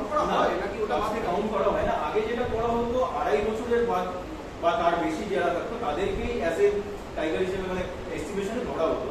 লোয়ার দেন 2.5 এর তাদের মানে কনসিডার করা হতো না। তোমার ওই 96 বা 88 যে নাম্বারগুলো comes are not included, so actual number maybe আরেকটা জিনিস থাকে, এটা হচ্ছে মানে এস্টিমেশন। কারণ আমরা যেমন হিউম্যানের ক্ষেত্রে যখন আমাদের ইন্ডিয়াতে সেন্সাস হয়, ডোর টু ডোর সার্ভে হয়, তারপরেও কিন্তু কিছু পোর্শন বাদ চলে যায়, এটা চলে যায়। কিন্তু এখানে কিন্তু সেটা আমরা করতে পারি না, যে কোনো জায়গায় যে কোনো জঙ্গলে সেটা করতে পারি না। আমরা কিছু লিমিটেড জায়গায় ক্যামেরা বসে এবং সেইখানে যেটা মুভ করবে সেটাই ক্যাপচার হয়। বাট সেটা আমরা যদি আমাদের পয়েন্টটাকে বাড়াতে থাকি তাহলে সেটা নাম্বারটাও বাড়তে থাকে। তো সুন্দরবনের ক্ষেত্রে যেটা করা হয় আমরা করি, কারণ একটা জায়গায় আমি ক্যামেরা বসালে তো সেখানে বাঘ চলে আসবে না, এত বড় জঙ্গল কেন আসবে? আমরা ওখানে কি করি, ডিওর অর্থাৎ তার 1 মাস আগে থেকে প্রিপারেশন চলে, মাংস পচানো, ডিম পচানো, সেইগুলোকে একসঙ্গে একটা বাজে স্মেল তৈরি করার কাজ চলে। তো সেটাকে দুটো ক্যামেরার সামনে একটা খুঁটি পুঁতে তার মধ্যে দেওয়া হয়। এবং একটা নিয়ম রয়েছে, মানে সব লিওরটা সবার শেষে, মানে ফিল্ডে নেমে লিওরটা সবার শেষে দেওয়া হয়, কারণ লিওরটা দেওয়ার পরে কিন্তু ওখানে আর থাকা যাবে না কোনোভাবে। তো সমস্ত ক্যামেরা চেক, মানে দুটো ক্যামেরা পয়েন্টে বসানো, দুটো ক্যামেরা চেক করে দেখে তারপরে সবার শেষে লিওর বসানোর কিন্তু সবাইকে সঙ্গে সঙ্গে ওখান থেকে বেরিয়ে যেতে হবে। কারণ যেটা প্রবলেম, ওই গন্ধে আশেপাশে থাকলে কিন্তু সে চলে আসবে। আচ্ছা, ওটাকে বাঘদের অ্যাট্রাক্ট গন্ধটা এতটাই মারাত্মক মানে বাজে, যার ফলে আসবে। তো এটা আসে, এবং সবসময় যে বাঘ আসবে তাও অনেক সময় আমরা লাগিয়েছি বাঘের জন্য, আশেপাশে বাইরে পড়ছিল, সুবর এসে খেয়ে চলে গেছে, বাঘ আসে নিয়ে এরকম প্রচুর করা গেছে। আচ্ছা সম্রাট, আর একটা জিনিস জাস্ট ফর আওয়ার স্টুডেন্টস, সম্রাট কিন্তু সবাইকে বলছি, সম্রাট কিন্তু খুব ভালো একটা টপিকে পিএইচডি করছে এখন, তো হিউম্যান অ্যানিমাল কনফ্লিক্টের বিষয়। তো সামান্য একটু 5 মিনিট যদি কি ফাইন্ডিংস তোমার এই পর্যন্ত আছে সেটা যদি একটু শেয়ার করো আমাদের সঙ্গে, তাহলে আশা করি সবারই ভালো লাগে। স্যারের কথাটাকে আগে নিয়ে নেব। আচ্ছা, প্রশ্নটা ঠিক পুরোপুরি টাইগার রিলেটেড নয়। ব্যাপারটা হচ্ছে যে আমরা তো এমনি শুনছি এখন যে ক্লাইমেট চেঞ্জের জন্য সুন্দরবনে এফেক্টেড অলরেডি হচ্ছে এবং আরও আগামী দিনে হবে, এবং বেশ কিছু দ্বীপ ডুবে গেছে এবং অনেক জায়গায় দেখা যাচ্ছে জল সি লেভেল বাড়ছে, এটা হচ্ছে। আচ্ছা, ওইখানে বাদ দেওয়ার কথাও ভাবনা চিন্তায় আছে, তো গভর্নমেন্ট তো এরকম অনেক কিছু বলছে রয়েছে। আর লোকাল পিপলেরও একটা দাবি আছে এবং তারাও একটা ভাবনা চিন্তা করছে। আর লোকাল পিপল বাদ দেওয়ার ক্ষেত্রে একরকম তাদের চিন্তা ভাবনা আছে, গভর্নমেন্টেরও একটা চিন্তা ভাবনা আছে। এগুলো যৌথভাবে করার কোনো প্রচেষ্টা বা এখানে তোমাদের কোনো কিছু করণীয় আছে কিনা বা কিছু ভাবনা চিন্তা আছে কিনা, যেহেতু সুন্দরবনের সাথে একটা অভিজ্ঞতা হয়েছে, বাদ দেওয়ার বিষয়টা নিয়ে কোনো যদি অভিজ্ঞতা জানেন। স্যারের সঙ্গে আমি আরেকটা প্রশ্ন ছিল, এমনিতে অসাধারণ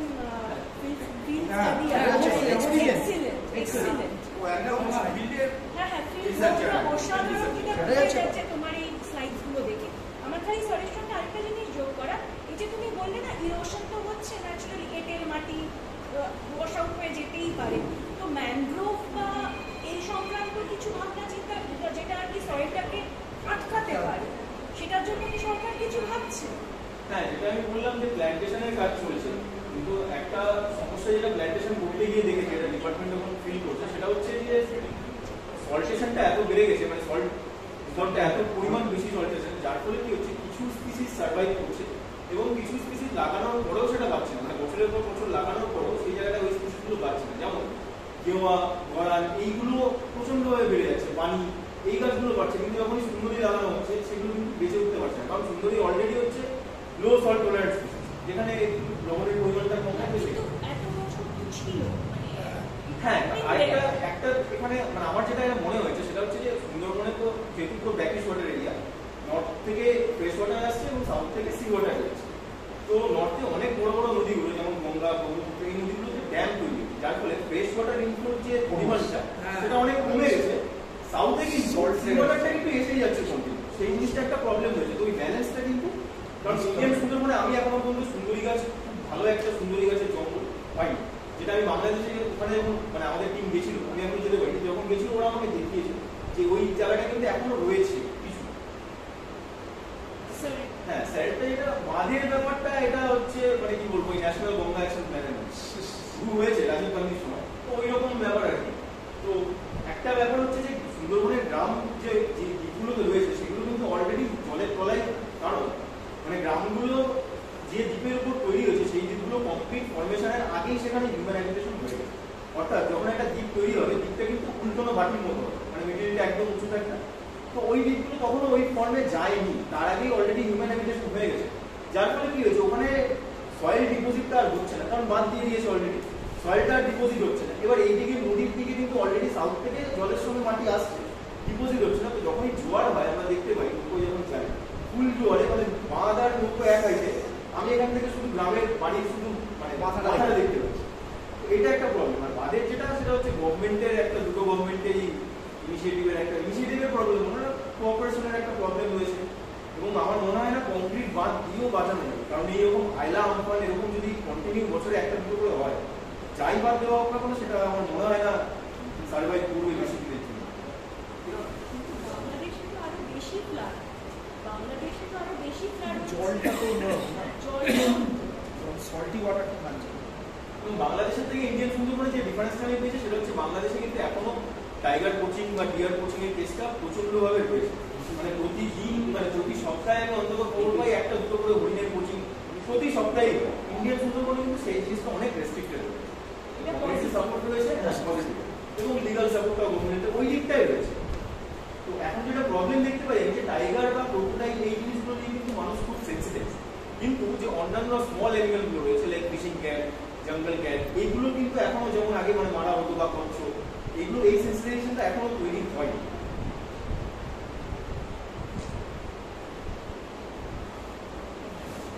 আচ্ছা, আমার একটা প্রশ্ন, আমরা জেনারেলি এখন যদি কুমির, ঠিক আছে, তো বাবলি কুমির আমরা জেনারেলি দেখতে পেয়েছি সুন্দরবন ওই বেল্টে আমরা ম্যাক্সিমাম দেখতে পেয়েছি। এখন রিসেন্ট 4 থেকে 5 মাসের মধ্যে আমরা কিন্তু কুমিরকে নবদ্বীপ বা শান্তিপুর পর্যন্ত চলে আসতে দেখছি। এটা নিয়ে কোনো কাজ হচ্ছে গভর্নমেন্টের? হ্যাঁ, দুটো জিনিস আছে। প্রথম হচ্ছে 2 রকমের কুমির আমাদের ভারত, 3 রকম বলবো, কুমির বলবো না আমরা, ওই স্পিসিসটা। সেটা হচ্ছে একটা হচ্ছে সল্ট ওয়াটার ক্রোকোডাইল, যেটা সুন্দরবনে পাওয়া যায়। একটা হচ্ছে ফ্রেশ ওয়াটার ক্রোকোডাইল, যেটাকে মগের মাছ বলে বা মাগার বলে। আরেকটা হচ্ছে ঘড়িয়াল। ঘড়িয়ালের মুখটা অনেকটা লম্বা হয়, সরু হয়, সেটা কুমির। হ্যাঁ, এবার এইদিকে যেটা পাওয়া গেছে নবদ্বীপ, আমি খবরগুলো দেখেছি, সেটা কিন্তু ফ্রেশ ওয়াটার ক্রোকোডাইল, অর্থাৎ মাগার যেটাকে বলা হয় সেই ক্রোকোডাইলটা। তো সেটা ধারণা করা যাচ্ছে মালদা বা ওই চত্বরের ওইখান থেকে বেরিয়ে এইদিকে আবার ওয়াটার ফ্লোর সঙ্গে সেই দিকে এসছে, হলদিয়া ওই দিকেও পাওয়া গেছে। সুন্দরবনে কিন্তু একসময় এই ঘড়িয়ালও পাওয়া যেত এবং যে মিষ্টি জলের কুমির ফ্রেশ ওয়াটার ক্রোকোডাইল সেটাও পাওয়া যেত, সেটা কিন্তু পুরোটাই এক্সট্রিম। সুন্দরবনে গন্ডার পাওয়া যেত, এবং গন্ডার 2 রকম গন্ডার পাওয়া যেত। একটা যেটা আমাদের এখন কাজিরাঙায় পাওয়া যায়, 1 হর্ন রাইনো, 1 শৃঙ্গ গন্ডার, আরেকটা জাভান রাইনো। এই দুটোই কিন্তু একসময় সুন্দরবনে পাওয়া যেত, দুটো কিন্তু নেই। মানে এখনকার জেনারেশনে কাউকে গিয়ে যদি বলা হয় যে সুন্দরবনে গন্ডার পাওয়া যেত, কেউ বিশ্বাস করবে না, এটা অসম্ভব, হতেই পারে। 1890 কি 30 এরকম সময় লাস্ট একটা গন্ডার পাওয়া গেছিল সুন্দরবনে বাংলাদেশে। তখন সেটাকে অলরেডি তখন ওখানে ব্রিটিশরা ইনভেট করে গেছে, তারা সেটাকে তুলে নিয়ে গিয়ে লন্ডন যুদ্ধে পাঠিয়ে দেয় এবং 2-3 মাসের মধ্যে গন্ডারটা ওখানে মারা যায়, সেটাই লাস্ট। তো মাঝে মধ্যে এখনো খুলে পড়ে ইন্ডিয়া বাংলাদেশ সুন্দরবনে গন্ডারের কঙ্কাল, মানে হেড স্কাল যেটা, সেটা পাওয়া যায়। লাস্ট ওই বকখালির দিকে বোধহয় ইন্ডিয়াতে একটা পাওয়া গেছিল বাস। এবং হরিণের ভেতরে এখন সুন্দরবনে শুধু স্পটেড ডিয়ার, অর্থাৎ ওই সাদা ছোট্ট হরিণ, সেটাই পাওয়া যায়। এখানে কিন্তু 3-4 রকমের হরিণ ছিল, সম ডিয়ার ছিল, হক ডিয়ার ছিল, তারপরে এই স্পটেড ডিয়ার তো ছিল, যেগুলো কিন্তু সব ওয়াশ নেই, মানে এগুলো অলরেডি রেকর্ডেড, যেগুলো ওয়াশ আউট হয়ে গেছে আমরা জানি। তাছাড়া এরকম অনেক জিনিস আছে ছোট ছোট স্পিসিস যেগুলো আমাদের রেকর্ডেও আসেনি কোনোদিন, তার আগেই বেরিয়ে চলে গেছে। রিসেন্ট একটা নতুন অ্যানিমেল পাওয়া গেছে এই ক্যানাডিয়ান স্টেট থেকে, শু, কাঠবিড়ালির মতো দেখতে ছোট, সেটা ক্যানাডা নিয়ে পাওয়া গেছে রিসেন্ট। তো সেটা নিয়ে এখন আবার কাজ করার চিন্তা ভাবনা চলছে, দেখা যাক কি হয়। এরকম মানে এত আপার লেভেলের একটা স্পিসিস, এত আপার হায়ারার্কি একটা স্পিসিস পাওয়া সম্ভব নয়, সেটা একটা মানে পজিটিভ জিনিস যে হ্যাঁ ঠিক আছে, দেখা যাক সেটা নিয়ে কি কাজ করা যায়, দেখা যাক গভর্নমেন্ট হিসেবে নিচ্ছে। হ্যাঁ, যদি কারো স্যার আর কিছু কোয়ারিজ? না, ঠিক আছে, খুব ভালো লাগে, ভালো লাগে। সবচেয়ে বড় কথা কাজ করছো নিজে হাতে, এটাই